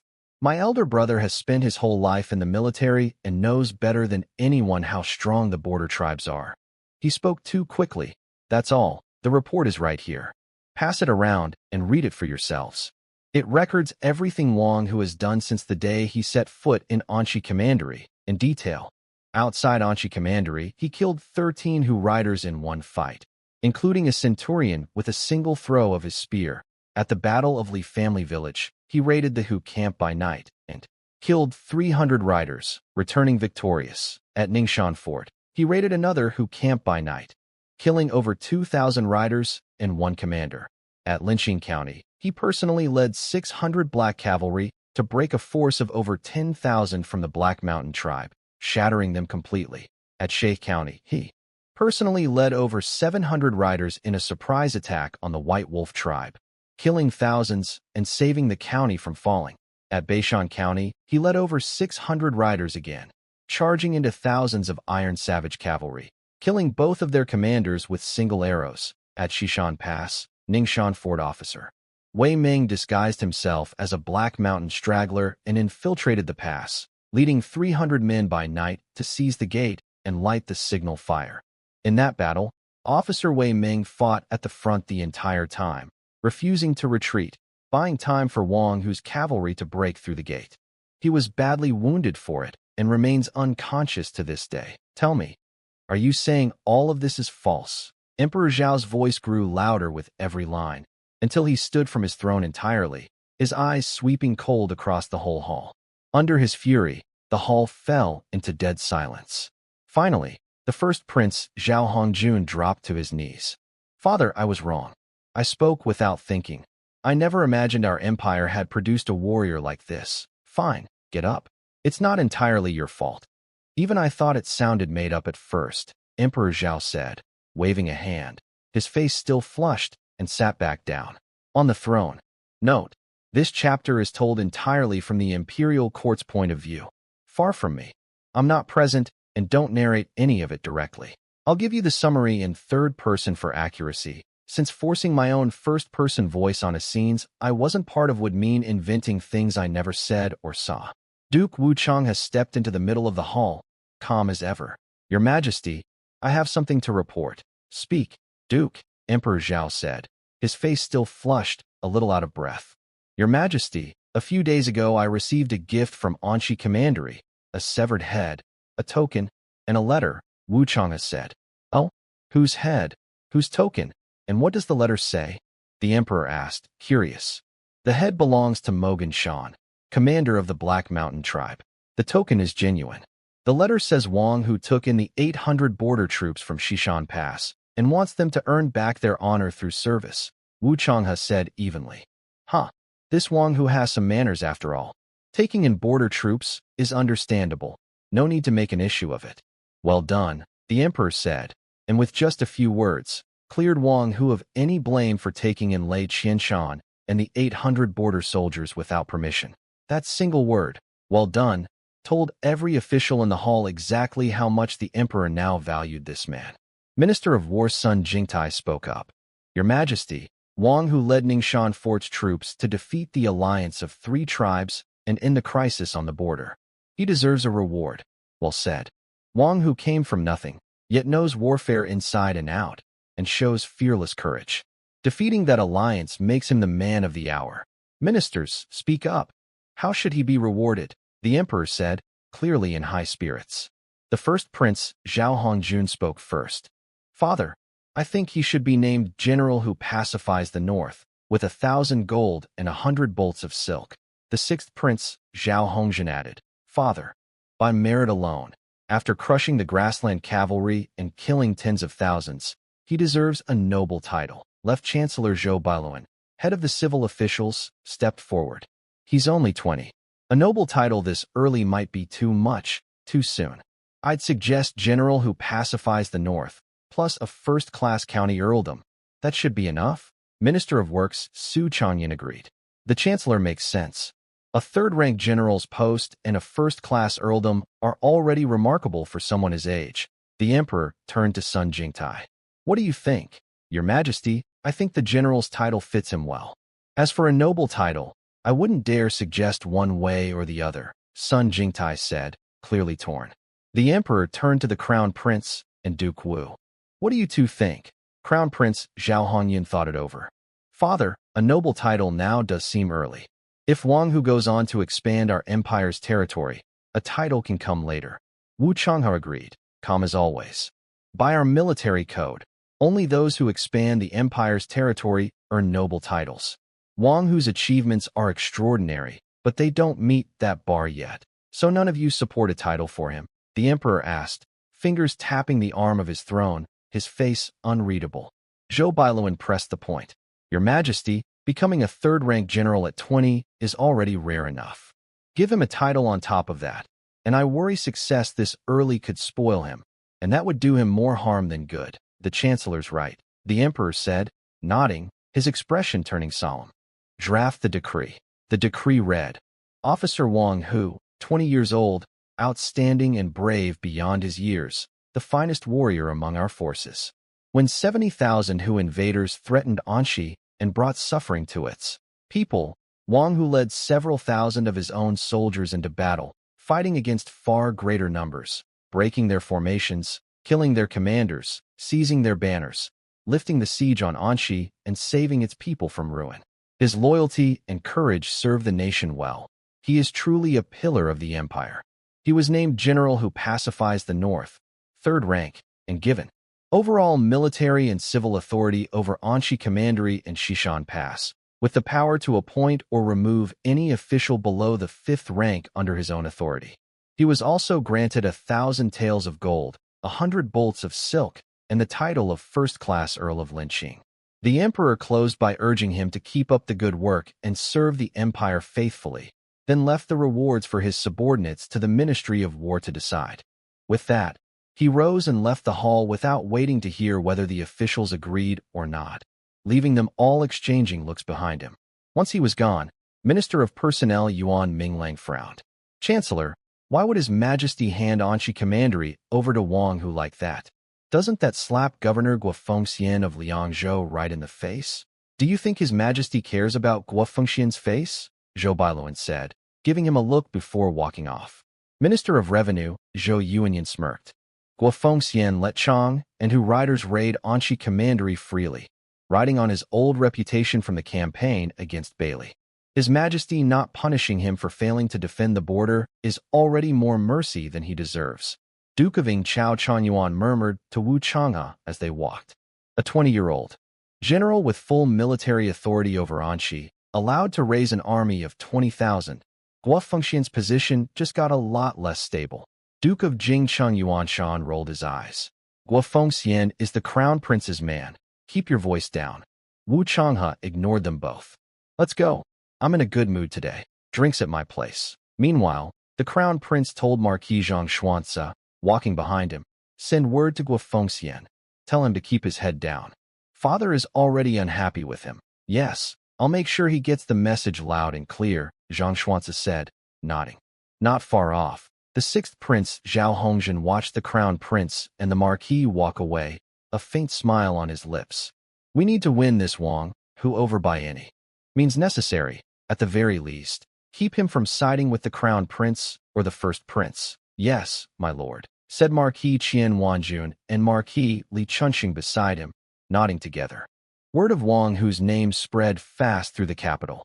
In every tavern and tea-house, people sang of his fearless courage, of a few thousand worn-down soldiers crushing 100,000 grassland warriors. Every power in the capital started watching this rising young star closely. A third-rank general who pacifies the north at 20, a first-class earl, full military authority over Anxi Commandery. Titles like that hadn't come together for one man in 300 years of the empire's history.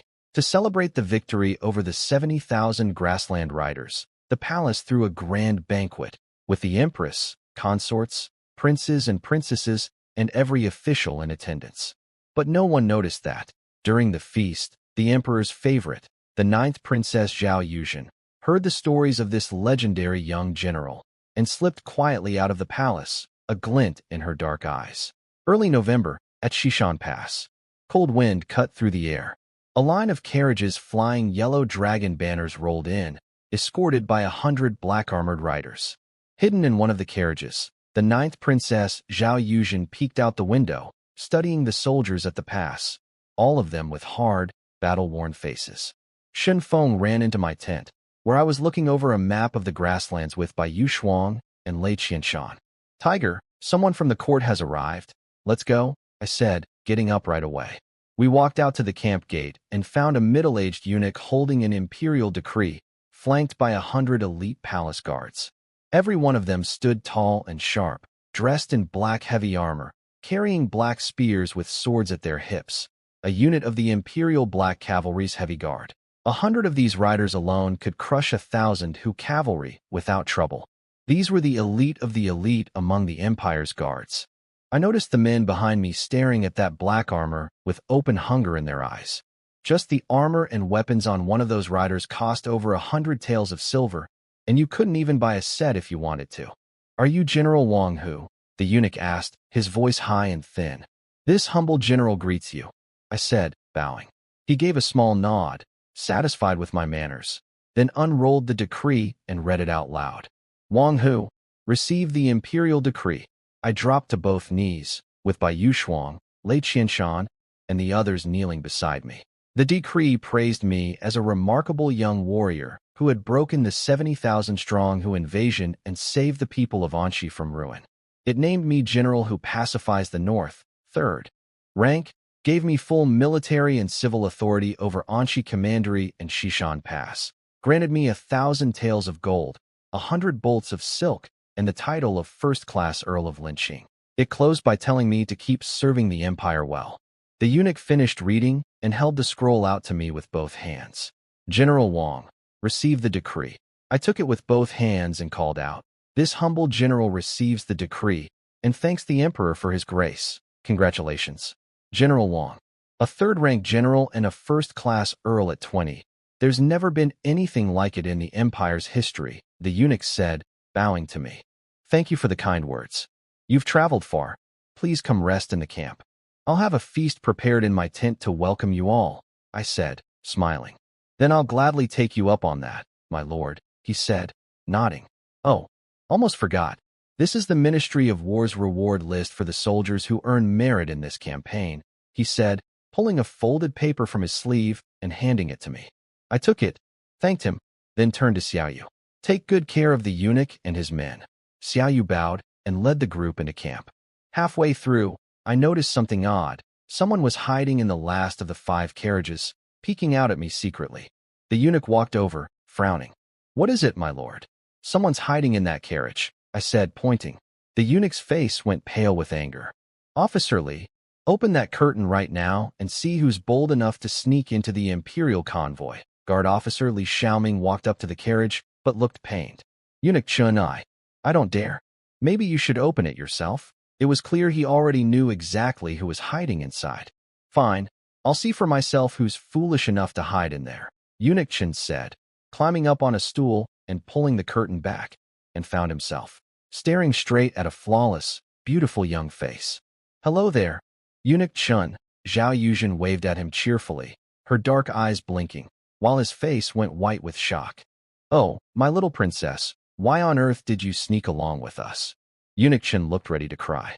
If the emperor found out the 9th princess had snuck out of the capital behind his back, his head wouldn't stay on his shoulders. "The 9th princess?" I looked toward the carriage, a little caught off guard myself. Even dressed in a plain blue servant's outfit, her face was striking, pale, delicate, unforgettable. Her large dark eyes seemed almost alive, full of mischief and life. Next to the composed, elegant beauty of Xiao Jinji, this princess had less polish but more spark, especially when she smiled, 2 small dimples appearing on her cheeks. "Don't worry.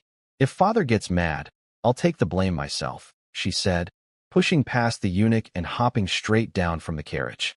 "Greetings, princess," I said, bowing as she walked right up to me. She studied my face carefully, her bright eyes sweeping over me. "You're not at all like they described. 9 feet tall, built like an ox, face like a tiger. Did you really beat 100,000 grassland riders with just a few thousand worn-out old men?"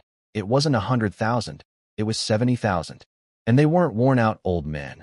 Mostly able young soldiers and some new recruits," I said, my mouth twitching slightly. The stories about me had clearly gotten wildly exaggerated by the time they reached the capital. That's what I thought. Who could look like a tiger and still lead a bunch of broken-down old men to beat fierce grassland riders?" she said, tapping her chin thoughtfully, very pleased with her own logic. "Princess, you must be tired from the journey. Please, come rest in the camp," I said, smiling down at her. She barely came up to my chin. "I really am tired.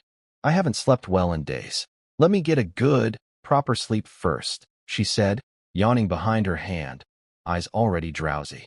Eunuch Chen scrambled over, practically in tears. "Quick, prepare the best tent for the princess, and find some women to attend to her while she rests." I turned to Bai Yushuang, who'd been hanging back behind the crowd. "Bai, take the princess to a tent to rest. Find some careful, gentle young women to attend to her." She kept her head down and walked over to Zhao Yuzhen, turning her back to the others, like she didn't want the palace guards to see her face. Li Xiaoming watched her tall figure walk off, frowning. "Strange.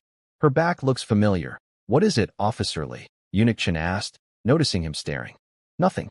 Just thought Commander Bai's figure reminded me of someone back in the capital," Li Xiaoming said, lost in thought.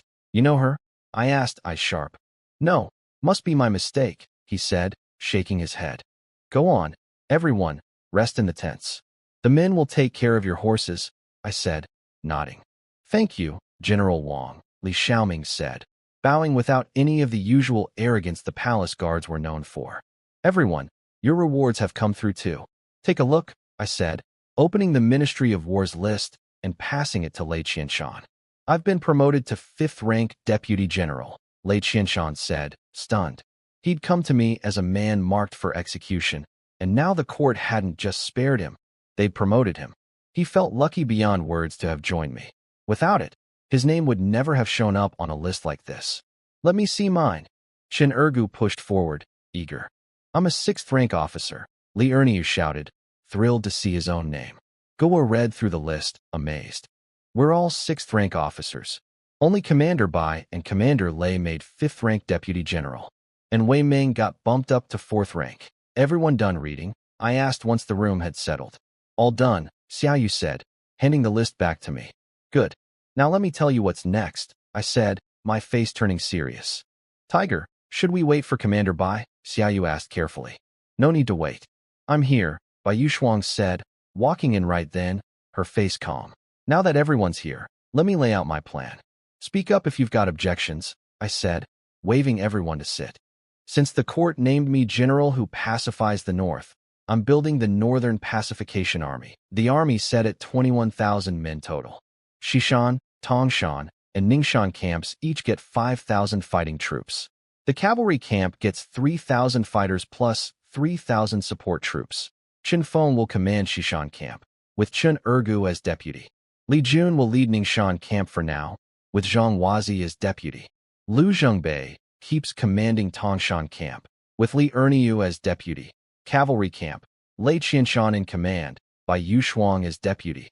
I'm also putting together a personal scout guard unit, 500 men for now, with Xiaoyu as captain and Li Chang'an as his deputy. Any objections? The room went quiet for a moment.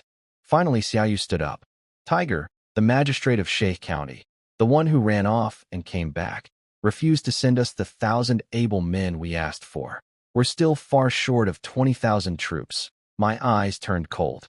"I'm now the imperially appointed commander-in-chief of Anshi Commandery's military. I have authority over every local official in this commandery. Cavalry camp, with me, we're riding to Sheikh County. I want to see how a magistrate who ran from battle dares show his face after coming back." "That's right," Chen Ergus said, anger flashing across his face. "Tiger's already commander-in-chief of Anshi Commandery. Even Governor Qin Weining has to follow his orders. A small-time county magistrate disobeying military orders? That's spitting in the face of everyone who bled out their fighting. Xiaoyu, send for Lu Zhengbei.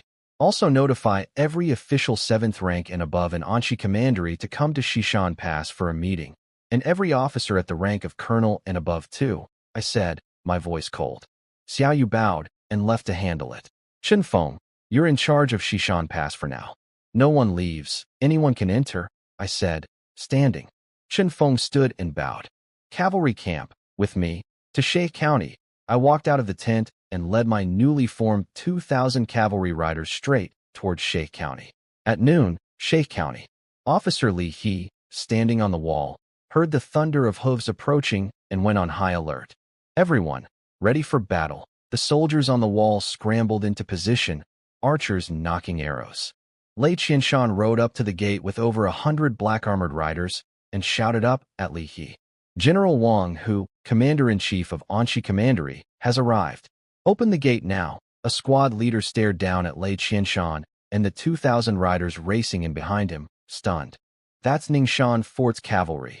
Wait, Wang Hu's a general now? Counting the days, the decree should have reached him by now. Open the gate, quick. Welcome the general in, Li He said, his eyes sharpening, leading a few squad leaders down from the wall fast. The huge gate creaked open, and I rode in with Bai Yushuang, Nailan Kanjing, and the rest close behind. Where's the magistrate of Sheikh County? I shouted, riding up to Li He and the others, my voice cold. Magistrate Tao is at the county office right now, Li He said, shaken to see it was really me. Take me to him. I want to meet this magistrate who ran from his post, I said, my eyes hard. Yes, sir. Li He bowed and mounted a horse at the gate, leading me and my black-armored riders straight toward the county office. Move. Everyone move. The streets were packed with ragged, starving refugees who scattered to the sides in fear as hundreds of black-armored riders thundered through. At the back courtyard of the county office, in the banquet hall, Magistrate Tao Anlin raised his cup, eyes glazed with drink, watching a dozen dancing girls in thin silk twirl around the room. Friends, fine wine, and beautiful company. Tonight, we drink until we can't stand. Every guest seated around him in the hall was someone of standing in Sheikh County. A round-bellied merchant raised his cup, full of praise. Congratulations, my lord, for driving off the Hu invaders and saving our beloved county. Another well-known landowner, eyes wandering over the dancing girls, added, indeed, if not for Magistrate Tao's wisdom and bravery leading our soldiers, none of us would be sitting here enjoying ourselves today. Magistrate Tao Anlin raised his white porcelain cup, his face unbothered, fully puffed up. All thanks to your help, friends. Without your money and your men, this county wouldn't have held. Come, everyone, raise your cups to celebrate driving off the invaders. Just as the cups went up, the closed doors of the hall burst open. Dozens of fierce black-armored soldiers stormed in. Who are you, barging into the county office like this? Tao Anlin shouted, trying to look calm. I walked in, hand resting on my sword, eyes sweeping coldly across the feast spread out before them. The refugees in this city are starving, and you're sitting here drinking and dancing like nothing's wrong. Truly, meat and wine rot behind these gates while bones freeze in the streets outside. Who are you, breaking into the county office? Tao Anlin's eyes shook with fear. Lei Qianshan, standing beside me, called out loud enough to make everyone's head spin. This is the imperially appointed general who pacifies the north, third rank, commander-in-chief of Anshi Commandery, first-class Earl of Linqing, General Wang Hu. Tao Anlin's face drained white. He dropped to his knees instantly. This lowly magistrate of Sheikh County, Tao Anlin, greets the general. The guests and dancing girls around him scrambled to their knees too, not daring to look up. Strip off his official robes. Tie him up at the gate.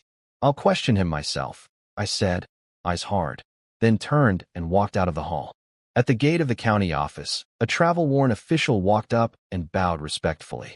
This lowly county clerk, Zhou Ziliang, greets the general. What have you been doing? I asked, looking at his pale lips, mud-stained robes, and worn-out boots.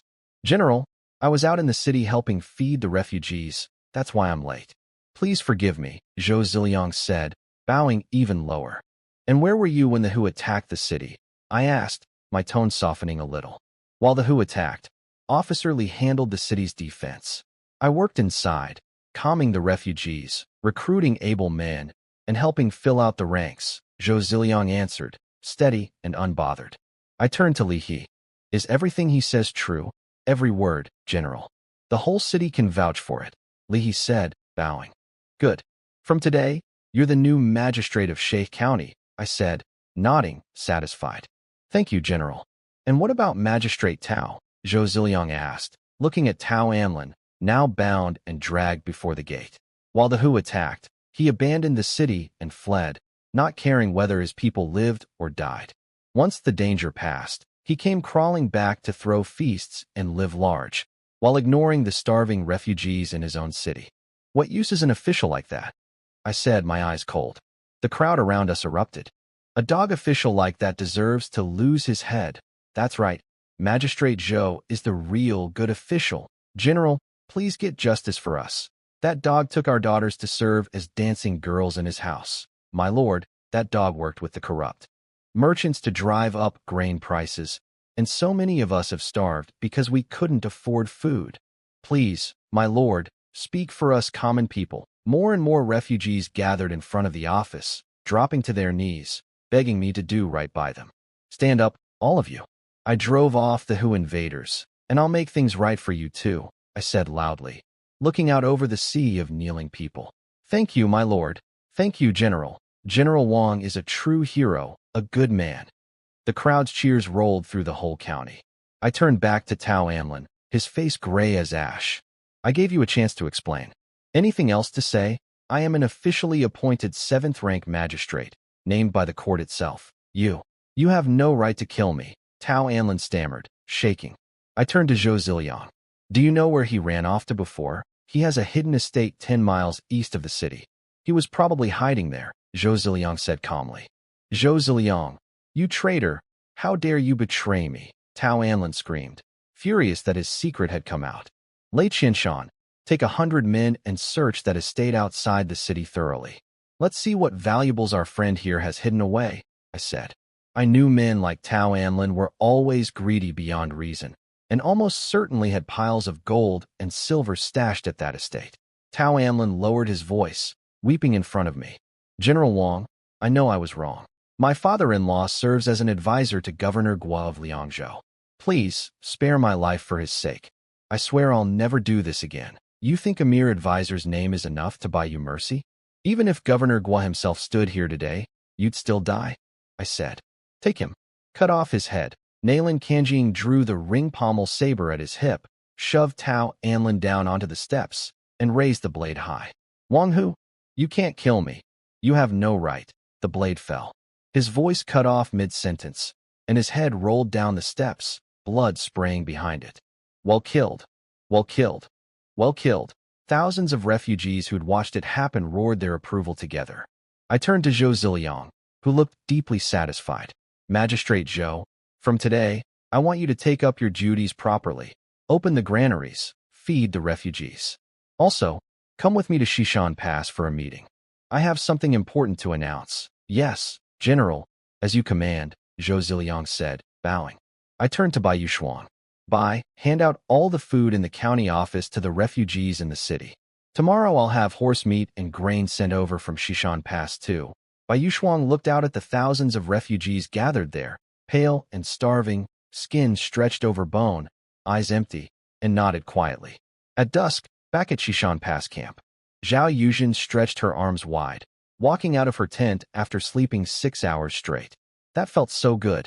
I haven't slept that well in ages. She looked over at the female guards standing watch at the gate, curious. Where's Wang Hu? Princess, General Wang has gone to Shay County. He hasn't returned yet, Sun Daming answered, bowing in her armor. Princess, you're finally awake. Eunuch Chun hurried over with a few young attendants. What is it? What do you want from me? Zhao Yuzhen said, arms crossed, looking every bit the spoiled, pretty princess. Princess, the border is a dangerous place. We shouldn't stay long. Let me take you to rest in Anshi Commandery's city instead, Eunuch Chen said, looking pained. No, I'm not going anywhere. I'm staying right here. And don't tell anyone who I really am, she said, pouting. Princess, everyone at Xishan Pass already knows who you are. Even Governor Qin Weining of Anshi is coming to pay his respects to you. Eunuch Chen said, helpless. I don't want to see anyone. I only want to see General Wang Hu, she said, waving her hand. The general has returned to camp. The news drifted in from the gate, and her eyes lit up instantly. Take me to his tent. She straightened herself up and walked fast toward the largest tent at the center of camp. Princess, slow down. Don't fall. Eunuch Chun trotted alongside her, holding out his arm for her to lean on, but she shoved it away. I'm not that delicate. If father hadn't stopped me, I'd already be a battle-hardened general myself, she said, lips pursed, looking proud of herself. Of course, princess. You're clever and skilled in both song and sword. If you weren't born a woman, you'd surely be out there expanding our empire and guarding the border yourself, Eunuch Chen said, fawning. What's wrong with being a woman? Look around. There are women everywhere here. Even that impressive Commander Bai is a woman, isn't she? Zhao Yuzhen frowned. Adorable as ever. Princess, you're born of noble blood. How can you compare yourself to rough women like them? 10,000 of them aren't worth one of you. Eunuch Chen said, not caring that Sun Damong and the other women were standing right there listening. Quiet. Don't talk about them like that. If it weren't for them, who knows if the Hu army would even have been driven off? Zhao Yuzhen defended them loudly, moving Sun Damong and the others nearly to tears. Women already had it hard enough. Even when their skill matched any man's, they still often got looked down on in the army. Hearing the princess herself stand up for their record meant something real to them. The princess is right, I said, walking up with Governor Qin Weining and the other Anchi officials behind me. In my Northern Pacification Army, it doesn't matter who you are, man, woman, young, old. If you're brave enough to fight, you're a good soldier. See? Even the general agrees with me. Zhao Yuzhen's eyes sparkled, pleased with herself. The princess and the general are both right. This old servant spoke out of turn. I apologize to the women here, Eunuch Chen said, looking ashamed. Governor Qin Weining and the Anchi officials dropped to their knees before Zhao Yuzhen. Anchi Governor Qin Weining, leading the officials of Anchi Commandery, greets the princess. Get up, everyone. I'm here in disguise. Pretend you never saw me. No need for all this formality, she said, playful. All right, everyone get up. We'll do as the princess says. Go about your business. I'll take care of the princess myself, Eunuch Chen said in his thin voice. Yes, sir. Qin Weining and the others rose, sweating with relief. Princess, I've had food and wine prepared at camp. Please, come eat, I said, bowing slightly and offering my arm. Good. I'm a little hungry actually, she said, rubbing her stomach with her pale hand, completely unbothered by appearances. Everyone else in the group turned their heads away, except me. This way, princess, I said, smiling. I found myself thinking she wasn't just pretty. She had this innocent, unguarded way about her, light and clean, like a little lily of the valley. She walked beside me, hands behind her back, toward the large tent at the center of camp. Inside, there were a dozen or so low tables set up, each meant for 2 people, loaded with roasted meats, mostly horse and mutton. I took the head seat with the princess beside me. Eunuch Chen and Li Xiaoming sat at the first table to her right. Qin Weining and Zheng Yuanshan sat at the first table to my left. The rest of the officials, civil and military, filled out the tent on both sides. Everyone, no need to be formal. Eat, drink. There's plenty of meat for all, I said, raising my cup to the room, though several faces still looked uneasy. General Wang, is this all we have, greasy roasted meat? I don't mind myself. But surely the princess shouldn't be eating such plain food, Eunuch Chen said, looking displeased. It's fine. I think this looks delicious actually, Zhao Yuzhen said, picking up a piece of fragrant mutton and chewing it slowly.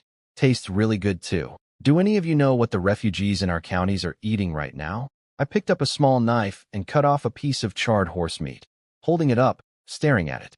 At that, Qin Weining and the other civil officials' faces shifted.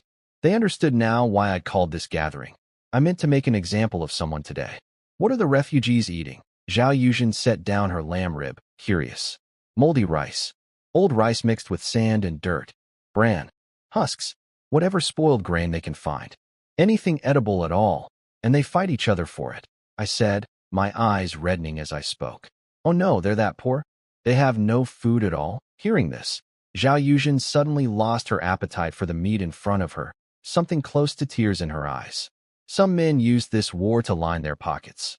Officials working with merchants to drive up grain prices, profiting off chaos, while countless refugees starved in the streets, some even trading their own children for food just to survive. I looked around the tent.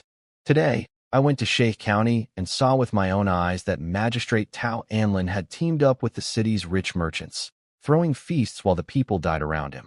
So in front of thousands of his own people, I cut off his head. I swept my eyes across the room. Everywhere I looked, heads bowed low. Well killed.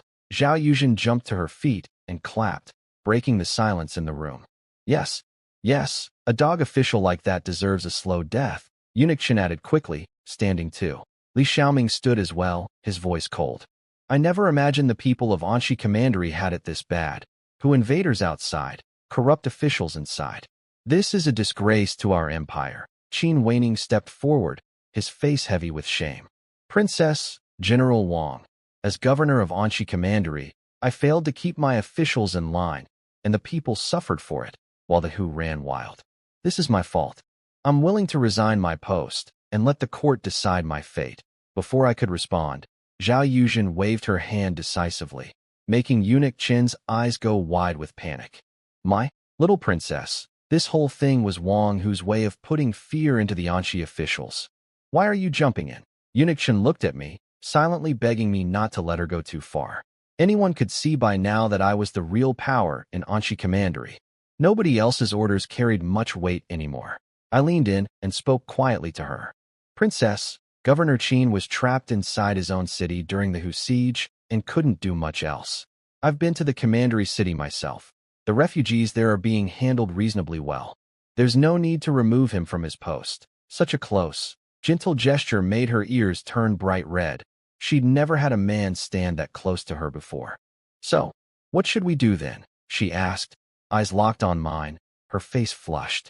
Governor Qin has made no major mistakes, just been a bit lax managing his staff. Right now, Anxi needs every capable hand it has. No need to remove him. Just fine him 2 years' salary to go toward feeding the refugees. What does the princess think?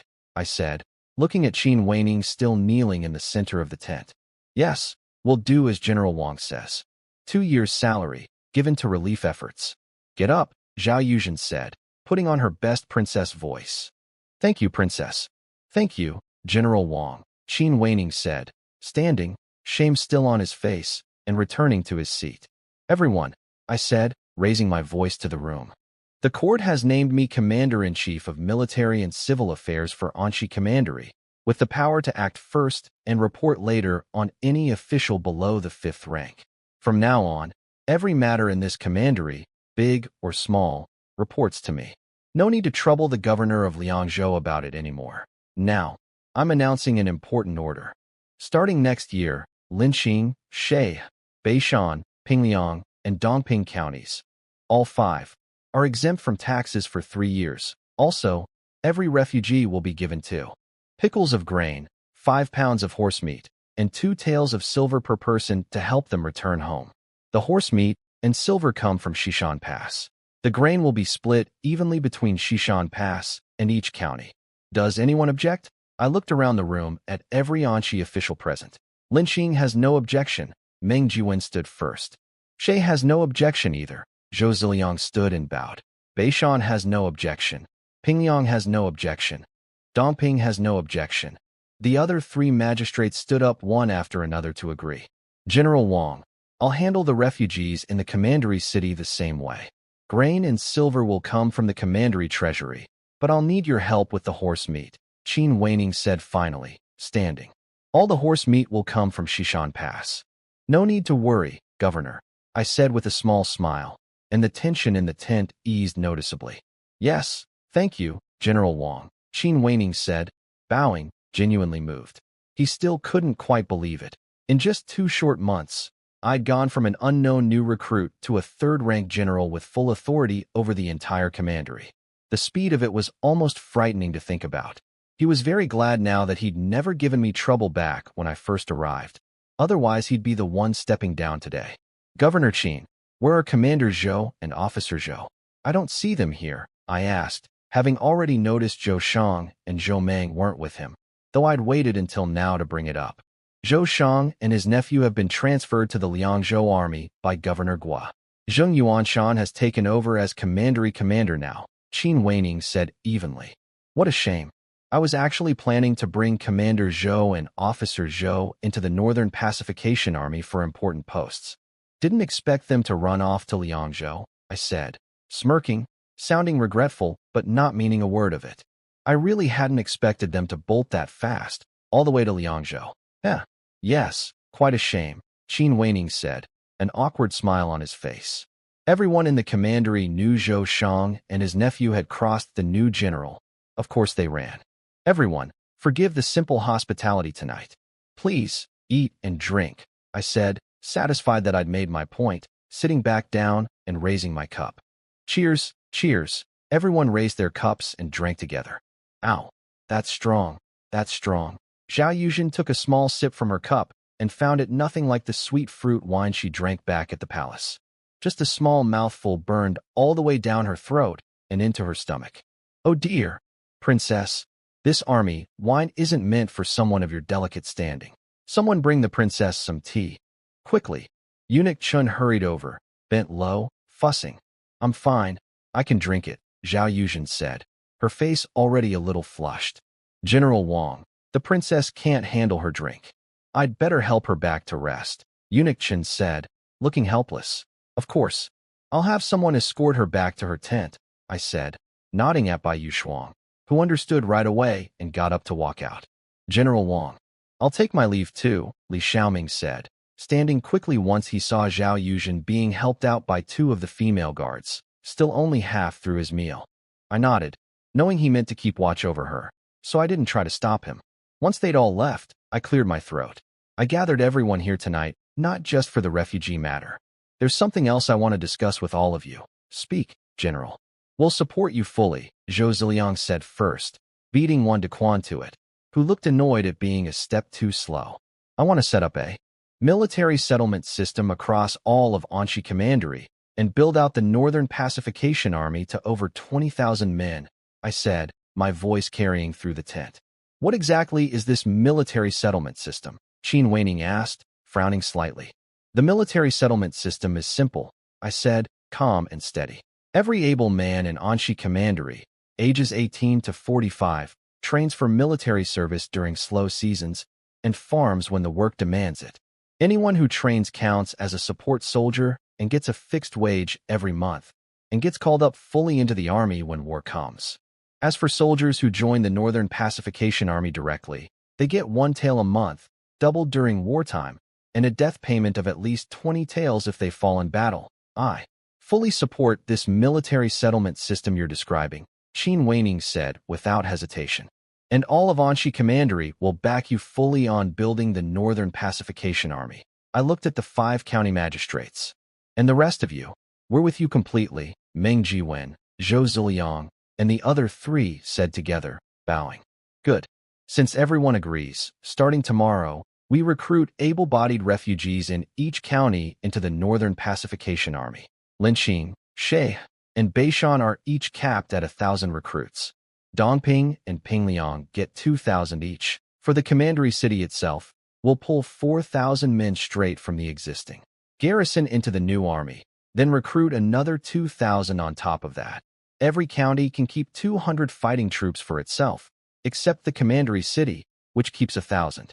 Any extra soldiers in each county get folded into the local constabulary, or they can choose to join the Northern Pacification Army instead. Once this army is built, I promise all of you, not one Chong or Hu rider will ever set foot on Anxi soil again, I said, my voice carrying through the tent. Don't worry, General. We'll follow your orders fully, no games, no half measures, Qin Weining said, clearly moved, believing I truly meant to protect the people of Anxi. We're entirely at your service, General, Meng Jiwen and the others said together. Good. Then let's drink to it, to protecting Anxi Commandery, together, I said, raising my cup, eyes bright. Lu Jingbei, stirred by everything I'd laid out, stood and downed his whole cup in one go. Huh. Cheers. The rest of the room followed his lead, draining their cups together. Zheng Yuanshan stood up, a little loosened by the wine, and bowed. General Wang, I have a request, if you'll allow it. Speak, Commander Zheng, I said, smiling. I want to join the Northern Pacification Army. Please allow it, he said, walking to the center of the tent and dropping to one knee. Granted. Then we'll add another camp to the army, and you'll command it, I said, waving a hand, full of energy.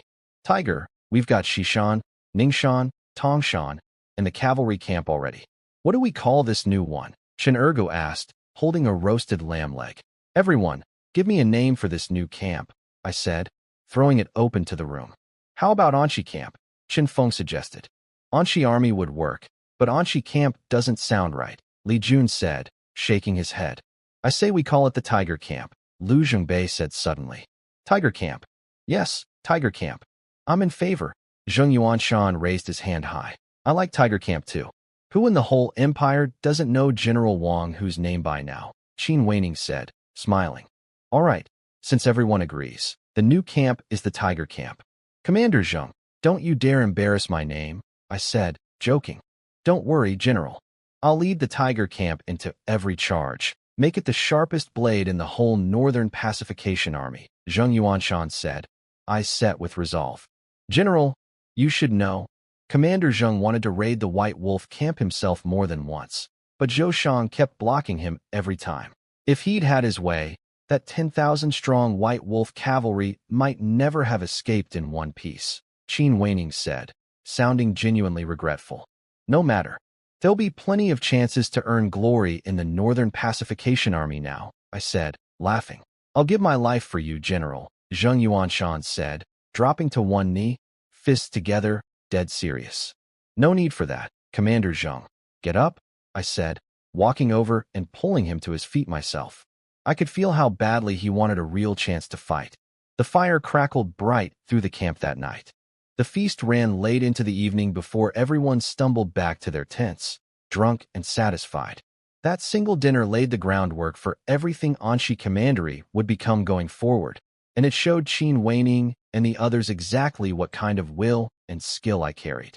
Nobody had expected that a man only 2 months into his service could rise this far, with vision sharper than anyone twice his age. Whatever doubts they'd come in with about me, that night's conversation put them all to rest. From then on, Anshi Commandery answered to one name, General Wang Hu, and no one else got to touch its affairs. The next morning, I said my goodbyes to Qin Weining and his officials, and had Li Ernie gather over 100 carts to send horse meat and grain out to every county. After all these battles, the spoils piling up the highest were horses, and a lot of badly wounded ones at that. Many were hurt too badly to save, so we slaughtered them on the spot for army rations. My men had been eating so much horse meat lately, half of them were sick of the taste. But for the refugees scattered across Anshi, horse meat was a rare gift, filling and full of strength. General Wang, you're a good man, Zhao Yuzhen said, watching cart after cart roll out of camp loaded with meat and grain, her dark eyes bright. Since the princess thinks I'm a good man, maybe she could do me a small favor, I said, grinning like a wolf eyeing an easy meal. Tell me, if I can help, it's no problem at all, she said, patting her chest proudly, which made Eunuch Chen's eyelid twitch. He could tell I was up to something.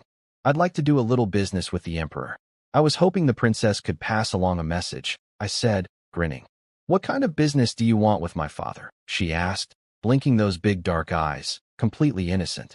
Eunuch Chen opened his mouth, then closed it again, afraid that speaking up might wreck whatever I was planning, and that the fallout might mean he'd never leave Anshi Commandery alive. All he could do was watch as she walked, step by step, straight into whatever I had set up for her. I want to trade 10,000 war horses for 3,000 sets of black cavalry gear from the Emperor, plus 3,000 crossbows and 30,000 crossbow bolts, I said, smiling. That's all? She asked, innocent as ever. That's all. Although, Princess, you've seen the state of things here in Anshi. If you could get the Emperor to send us some extra silver and grain too, that would help a lot, I said, not a flicker of guilt on my face. Sure, no problem. I'll tell father as soon as I'm back, Zhao Yuzhen said, full of confidence. May I ask, Princess, when do you plan to head back to the capital? I asked carefully. Are you trying to get rid of me? She said, frowning, lips pressing together. I'd never want to send you away, Princess. It's just that Shishan Pass sits right on the border, and tens of thousands of fierce grassland riders are camped just outside it. If they ever learned you were here, they'd throw everything they had at taking this pass. If anything happened to you, I'd never forgive myself, I said, dead serious. How would they even know I mean, that I'm here? She asked, remembering the stories the palace maids used to tell her. Fierce riders with blue faces and fangs, who liked eating raw flesh. And her face went pale. Shishan Pass is a key border position, whose scouts come through often, and there could even be spies hidden inside the pass itself. Anything's possible, I said, sighing. Then I'll leave tomorrow.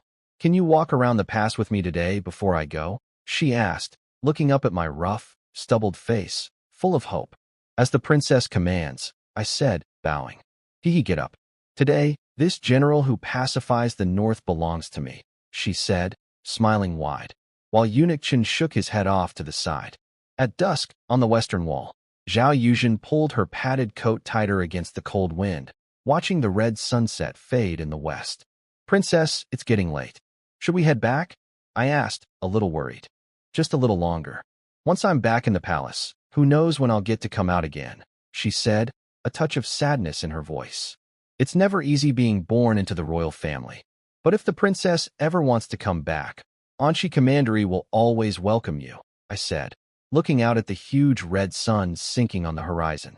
Really? She asked, looking up at me, eyes bright with hope. Of course, really, I said, smiling. Wang Hu, do you have a wife? She asked suddenly, looking down a little shy. I went quiet for a moment. Do you love her? She asked, her voice shaking, almost in tears. I wouldn't say love exactly. They're all women from Bailey Kingdom. Poor women our empire took as spoils of war and gave to me to marry, I said, thinking of Xiao Jinji and the other four, my feelings complicated. They? Zhao Yuzhen looked up fast, full of curiosity.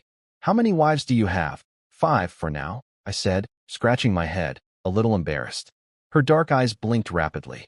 Then she punched me hard in the chest, called me a two-timing radish, and ran off down the wall. He really is a two-timing radish, Bai Yushuang said from nearby, having seen the whole thing, before hurrying after Zhao Yuzhen toward camp. What did I even do to deserve this? I muttered, rubbing my nose, shaking my head. Women, impossible to figure out. At dawn, outside the pass, along the Ningyi River, by the carriage, I pulled out a sealed letter and handed it to Zhao Yuzhen. Princess, this is a letter for the emperor. Could you deliver it to him yourself? Of course, I'll hand it to father personally, she said, a little reluctant to leave. Even after just 2 days at Xishan Pass, she'd grown fond of the place.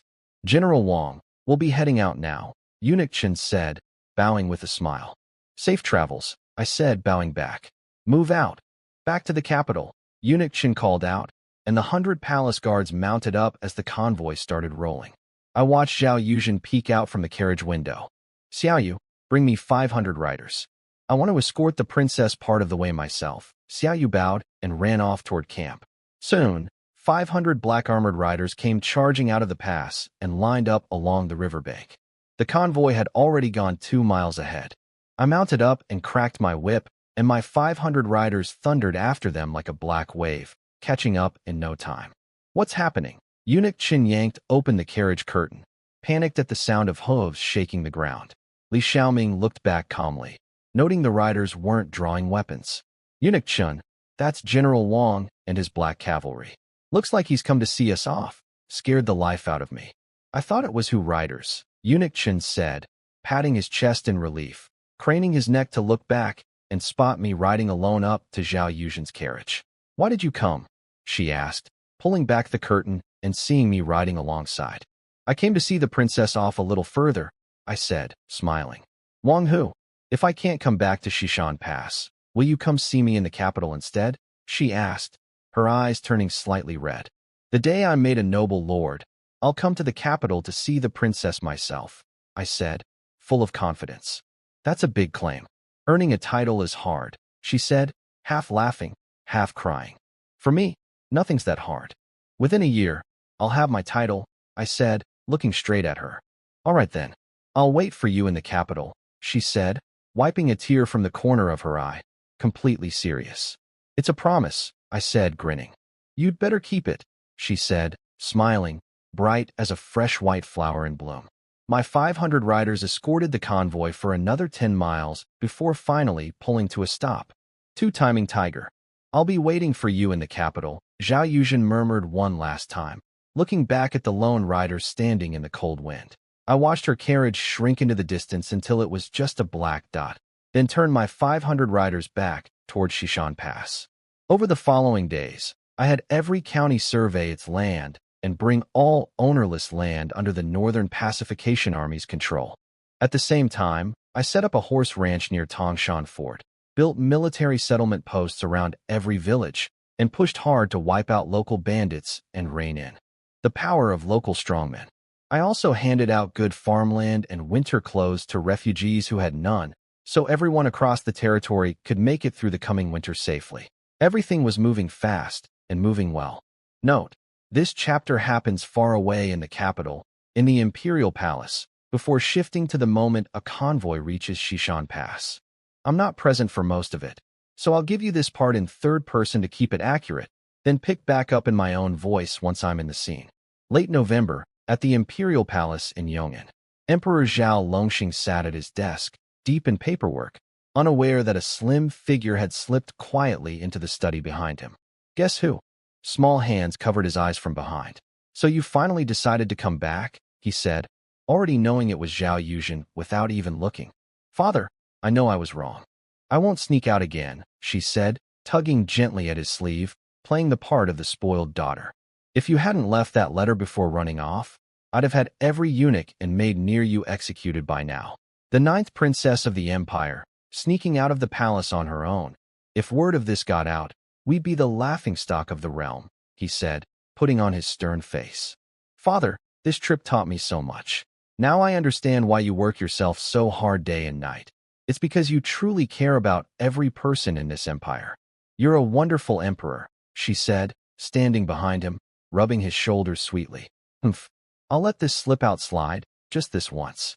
Do it again, and I won't go easy on you, he said, his face softening at her flattery. Thank you, Father.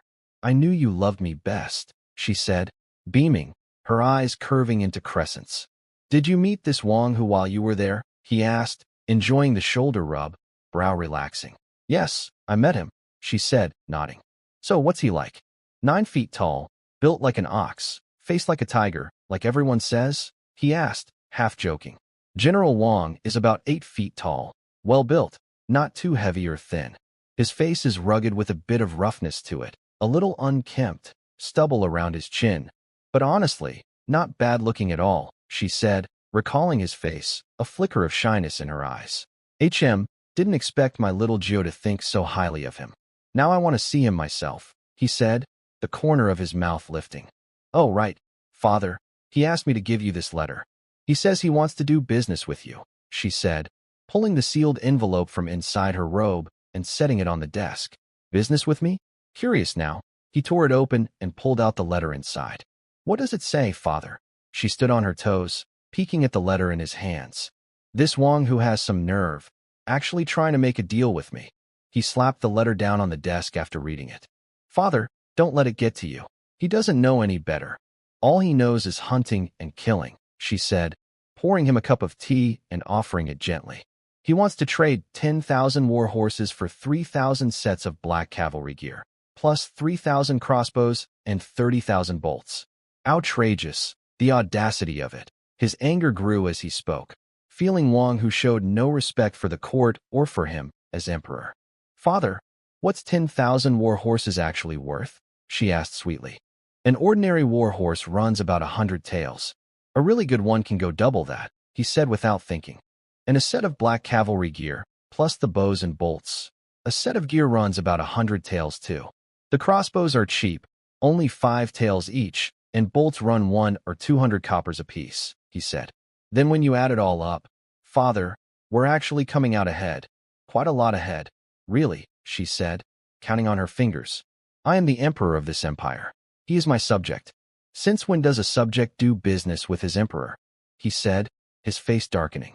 Father, I saw it with my own eyes at Shishan Pass. The soldiers there wear ragged black leather armor, just a single iron plate in the middle, the rest stitched together from leather they captured off Hu corpses. And with gear like that, they still beat back the strongest grassland armies. Don't you think that's both sad and remarkable, Father? She said, voice trembling slightly. They really have had it hard. They're good soldiers of mine, he said, his face softening with something like genuine feeling. Father, all of Anshi Commandery has been looted and burned by the Hu invasion. The people have nothing, not even food. If General Wang wasn't truly desperate, I don't think he'd ever have asked you for a trade like this, she said, her eyes reddening. What did this Wang Hu say to you? To have you defending him at every turn, he said, displeased. I'm just telling you what I saw with my own eyes, Father. I'm not taking his side over yours, she said, completely sincere. Fine. Go rest now, and go see your mother. She hasn't eaten or slept right in 2 weeks, worrying about you, he said, waving her off. Yes, father. I'll take my leave, she said, nodding, and slipped quietly out of the study. Once she was gone, the emperor looked again at the bold promise at the end of Wang Hu's letter to wipe out all 3 grassland tribes within 2 years. He felt something between admiration and exasperation. A young calf not afraid of the tiger, he thought. Finally, he called out, summoned Duke Wu, the left chancellor, the minister of war, the minister of revenue, black cavalry commander Yi Yunchang, the master of the imperial stables, the bureau of armaments, and the crown prince and all the princes to the study. Now, yes, your majesty. A eunuch at the door answered fast and hurried off. Late November, late morning, at Shishan Pass. A massive convoy guarded by 1,000 black cavalry riders rolled into view of the pass sentries. War drums thundered, and the whole pass stirred. I rode out with Bai Yushuang, Lei Qianshan, Nailan Kanjing, and a few hundred riders to meet them. Who comes here? Deputy Minister of War Yu Taiming called out, watching my riders close in. Li Xiaoming, riding beside him, spoke up. Deputy Minister, the man in front is General Wang Hu himself. So this is the general who pacifies the north. Younger than I expected, Yu Taiming said, nearly 40 himself, studying my face, rugged but with a touch of refinement. General Wang just turned 20. 2 years younger than me, Li Xiaoming said, sounding a little embarrassed by the comparison. Heh, it's not age that makes a man, it's will. A man can live 100 years with none and still amount to nothing, Yu Taiming said, stroking his beard with a smile. General Wang, it's me. Li Xiaoming rode up fast as I approached. Officer Li, what's all this? I asked, holding back my excitement as I looked at the convoy stretching out of sight. General Wang, remember that business deal you wanted with the emperor? He agreed to it, Li Xiaoming said. Oh, and this is Deputy Minister of War Yu Taiming, the man in charge of escorting all this here. Wang Hu, greetings, Deputy Minister, I said, bowing. We held the same rank, so neither of us needed to act overly humble. Yu Taiming, greetings, General Wang, he said, bowing back. You've all traveled far. Please, come rest inside the pass, I said, stepping aside and clearing the road. My riders pulled back to either side, letting hundreds of carts roll through into Shishan Pass. General Wang, the emperor granted everything you asked for, Yu Taiming said quietly, riding beside me. And he also had the Ministry of Revenue send 30,000 pickles of grain and 200,000 taels of silver, squeezed out of the treasury practically by force. I thank His Majesty for his grace. On behalf of all the people of Anshi Commandery, thank you, I said, sincere. Mind you, you still owe the court 10,000 war horses. Don't forget that part, Yu Taiming said, straight to the point.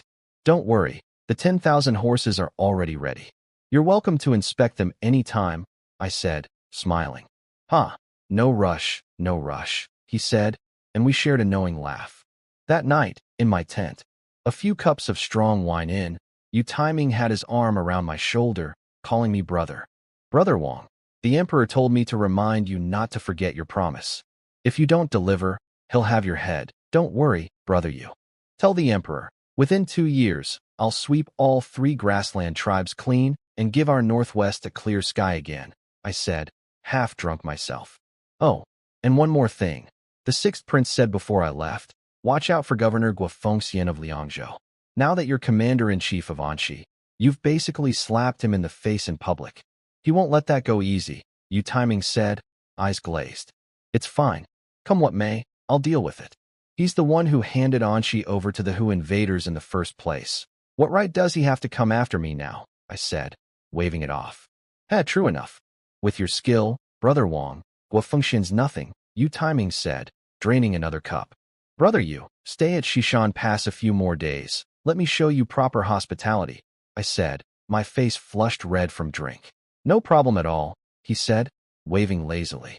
Bai Yushuang watched the two of us slump nearly drunk over the table at the same time, frowning. Xiao Yu, get some men to carry these 2 back to their tents. Xiao Yu, hiccuping, swayed to his feet, and fell flat before he even made it out of the tent. This Xiao Yu can't hold his liquor but loves drinking anyway, Chen Erga said, standing up himself, only to stumble and fall right next to Xiao Yu, sending the whole tent into laughter. Bunch of drunks. Bai Yushuang sighed, walking out herself and having the guards outside carry the whole drunken lot back to their tents. After everyone had been hauled off, Li Xiaoming stepped out of the tent, still a little drunk himself, and spoke to Bai Yushuang standing nearby. Your sister Yi Rushuang, aren't you? You've got the wrong person. I'm not anyone named Yi Rushuang, Bai Yushuang said, turning her back to him, looking up at the moon. Your sister Rushuang. You've been gone from the capital 5 years, and somehow there's a birthmark on your face now. But your voice and the way you stand haven't changed one bit, Li Xiaoming said, eyes sharp. I told you, I'm not Yi Rushuang. I'm Bai Yushuang, she said, turning to face him, her eyes cold. Commander Yi misses you terribly. If Duke Wu and Commander Yi hadn't pushed hard for it, the Emperor would never have agreed to this trade so easily. Of course, the princess deserves a lot of the credit too, Li Xiaoming said, still loose from the drink. I don't know any Commander Yi. Go back to your tent and rest, Bai Yushuang said, her lips pressed tight, eyes flickering. I told Uncle Yi everything about you here at Xishan Pass. He actually regrets forcing you to marry Lu Mingchuan back then. Lu Mingchuan's already married with a child now. Uncle Yi won't force you into marriage again, Li Xiaoming said, calm. Go rest. I'm heading back to my tent. And remember, there's no Yi Rushuang at Xishan Pass. Only Bai Yushuang, she said, and turned and walked off before he could say anything more. 3 days later, outside the pass, by the Ningyi River. Brother Wang, next time you're in the capital, I'll treat you to a feast at Taibai Tower, then take you out for a night at Wanghua Pavilion, Yu Taiming said, reluctant to leave, standing on the riverside road. Don't worry, brother Yu. I'll come visit you in the capital one day, I said, smiling wide. Good, I'll be waiting. No need to see me off any further, brother. I'm off now, he said, mounting his horse. Safe travels, brother Yu, I said, bowing. See you, brother Wang. He bowed back, turned his horse, and rode off. Watching the thousands of horses and the 1,000 black cavalry riders disappear into the distance, Xiaoyu leaned in beside me, quiet. Tiger, that whole act with the deputy minister felt kind of fake, didn't it? You wouldn't understand. That's how things work in official circles, I said, giving him a look, and walked back into the pass. What are you planning to do with the grain and silver from the court? Bai Yushuang asked, walking up beside me. Send it all to the commandery city. Let Qin Weining hand it out to the refugees based on what each county actually needs, I said. Also, send word to Qin Weining. Any refugee willing to come settle in Anxi Commandery gets money, grain, a wife, and a plot of land with a house. You're trying to poach people from other commanderies. Aren't you worried about getting reported for it? Bai Yushuang asked, frowning slightly. Who cares? Anxi just got ravaged. We lost so many people. What's wrong with wanting some back? I said, full of swagger. Tiger's right. Who cares? Lei Qianshan said beside me, eyes bright with ambition. And now we've got 3,000 sets of black cavalry gear. Give us time, and we'll build a cavalry to rival the real black cavalry. Not rival them, I said. Beat them. The black armored cavalry I'm building has to be the best in the entire empire. That's right, the absolute best. Xiaoyu's eyes burned with conviction, fist raised high. Bai Yushuang frowned, confused. Wang Hu, I have a question. We already have better ring pommel sabers, and the new cavalry spears, sharper and tougher than anything else out there. Why did we still ask the court for those 3,000 sets of cavalry weapons? If we just took the armor and skipped the weapons, couldn't we trade for something else instead? The emperor and the court aren't fools. Right now they don't know we've mastered the pour steel method and the new forging techniques, I said, shaking my head. But that secret won't stay hidden forever. Sooner or later, we'll have to hand those methods over to the court. Until then, every day we can delay it is a day worth having. And besides, if the court knew I had a small army of blacksmiths hidden at Ningxuan Fort, asking for armor, but skipping weapons would basically be admitting it. That's selling ourselves out. Tiger's right, Lei Qianshan added. Ningxuan Fort used to be one of Liangzhou's main weapon forging sites. The only reason they ever let it go was because the iron ore there started running dry. You three, once the equipment's all in, I'm giving you a month. After that, I want our horses on the grassland, I said, my eyes turning cold. Xiaoyu's eyes went wide. A month from now is the start of winter. We're going to attack the Chong and Hu tribes ourselves? Exactly. The colder it gets, the less they'll expect us to strike first. I want to teach them a hard lesson, I said, smiling. All this time it's been them attacking us. Finally we get to hit back, Lei Qianshan said, fired up. This stays between the four of us. No one else hears about it. I said, serious. Bai Yu Shuang, Lei Qianshan, and Xiao Yu all bowed, and we dropped the subject. Xiao Yu, come with me to the commandery city this afternoon. I want to check on Tiger Camp's recruiting, I said. He nodded. That afternoon, at the training grounds in Anshi Commandery City, I rode in with Xiao Yu and a dozen riders, and from a distance I could already see Zheng Yuanshan and Zhang Dashan up on the platform, drilling new recruits. Kill, kill, kill, hold, hold, hold. Thousands of new soldiers across the field practiced their spear formations, charging and falling back like waves, the sound rolling across the grounds. Overall, the training looked solid.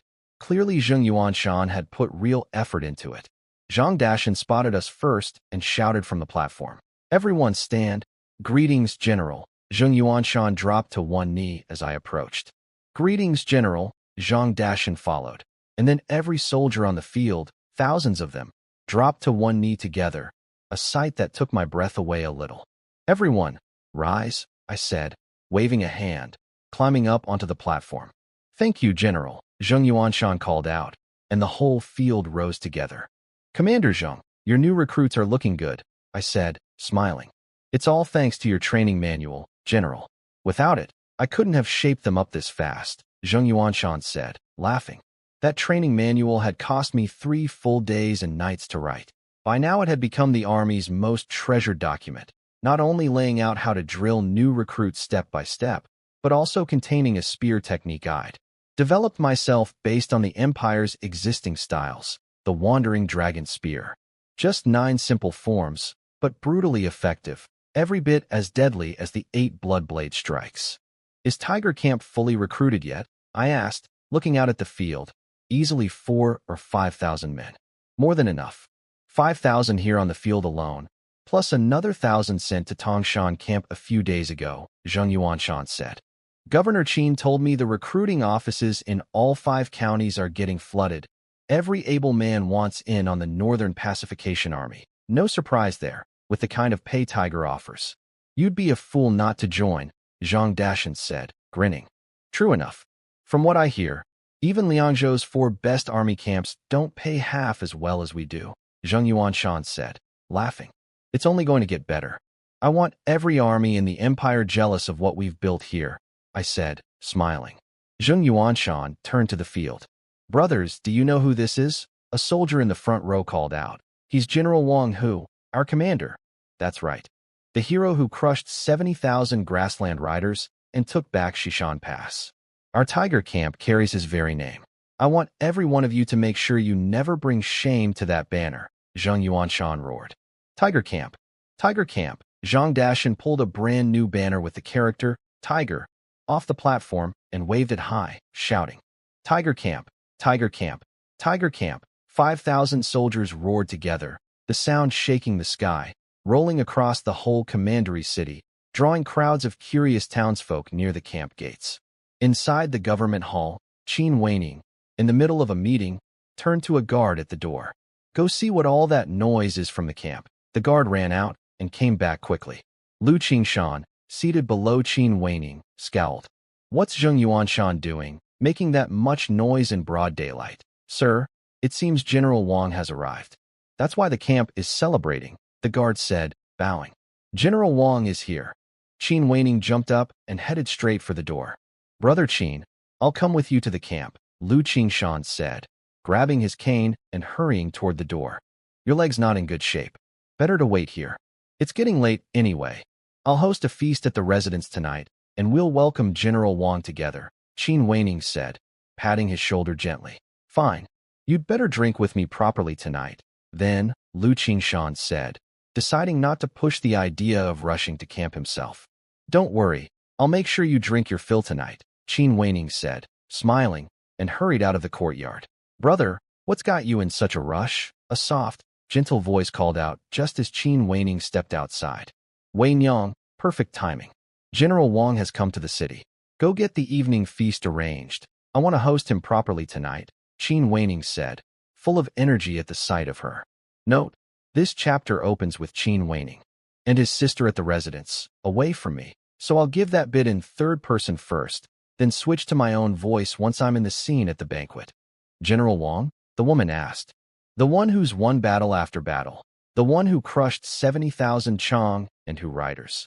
This was Qin Wenyang, eldest daughter of the Qin family and Qin Weyning's own sister. Though already 28 and still unmarried, she was strikingly beautiful, her looks carefully kept all these years, graceful brows, deep clear eyes, skin like snow, a full and elegant figure, a waist slender as a willow branch. In the wind, word around the city said that if she hadn't kept herself shut away from the world for so long, the title of First Beauty of Anxi Commandery would never have gone to Lu Rushua instead.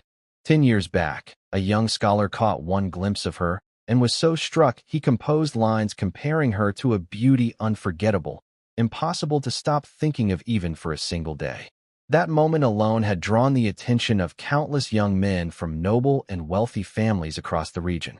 But 3 different fiancés of hers had all died unexpectedly, one after another, earning her a reputation as bad luck for husbands. So at 28, she remained unmarried, a fact the whole city still gossiped about. That's him. General Wang Hu. Qin Weining confirmed, nodding. Understood. Go on, brother, you've got things to do, she said, eyes flickering, with a small nod. Thank you for handling this, he said, and hurried off toward the camp. Yenner, tell the kitchen and the tea house to prepare the finest feast they can, and quickly, Qin Wenyang told her maid. Yes, miss, Yenner said, bowing and rushing off toward the kitchens. This General Wang Hu. He must be quite something physically, Qin Wenyang murmured, a flicker of something thoughtful crossing her eyes as she touched her own smooth cheek, seeming to settle on some private decision. That evening, at the governor's residence, the grand banquet hall blazed with candlelight, every seat filled. Besides me, Qin Weining, Zheng Yuanshan, Xiaoyu, Zhang Dashan, and the other officials, the rest of the guests, were mostly notable figures of Anxi Commandery, men like Lu Qingshan from the old military Lu family, and Shen Sanqian, head of the city's largest grain merchant house.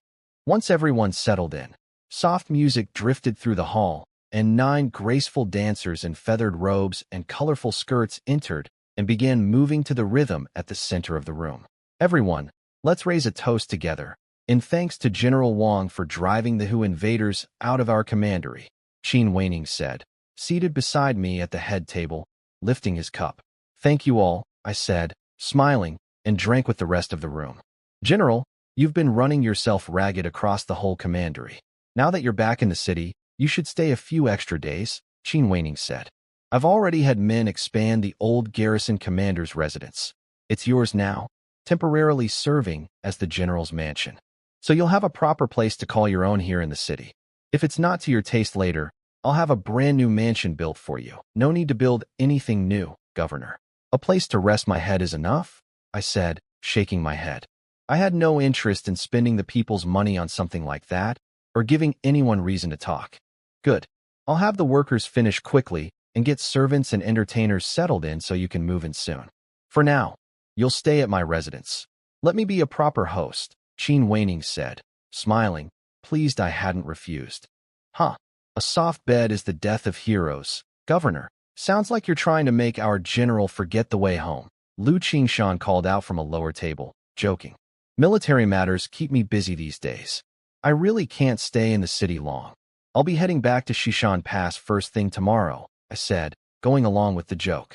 Of course, with the fighting just settled and winter coming, the general has plenty to attend to. I should have thought of that, Qin Weining said, a little wistful.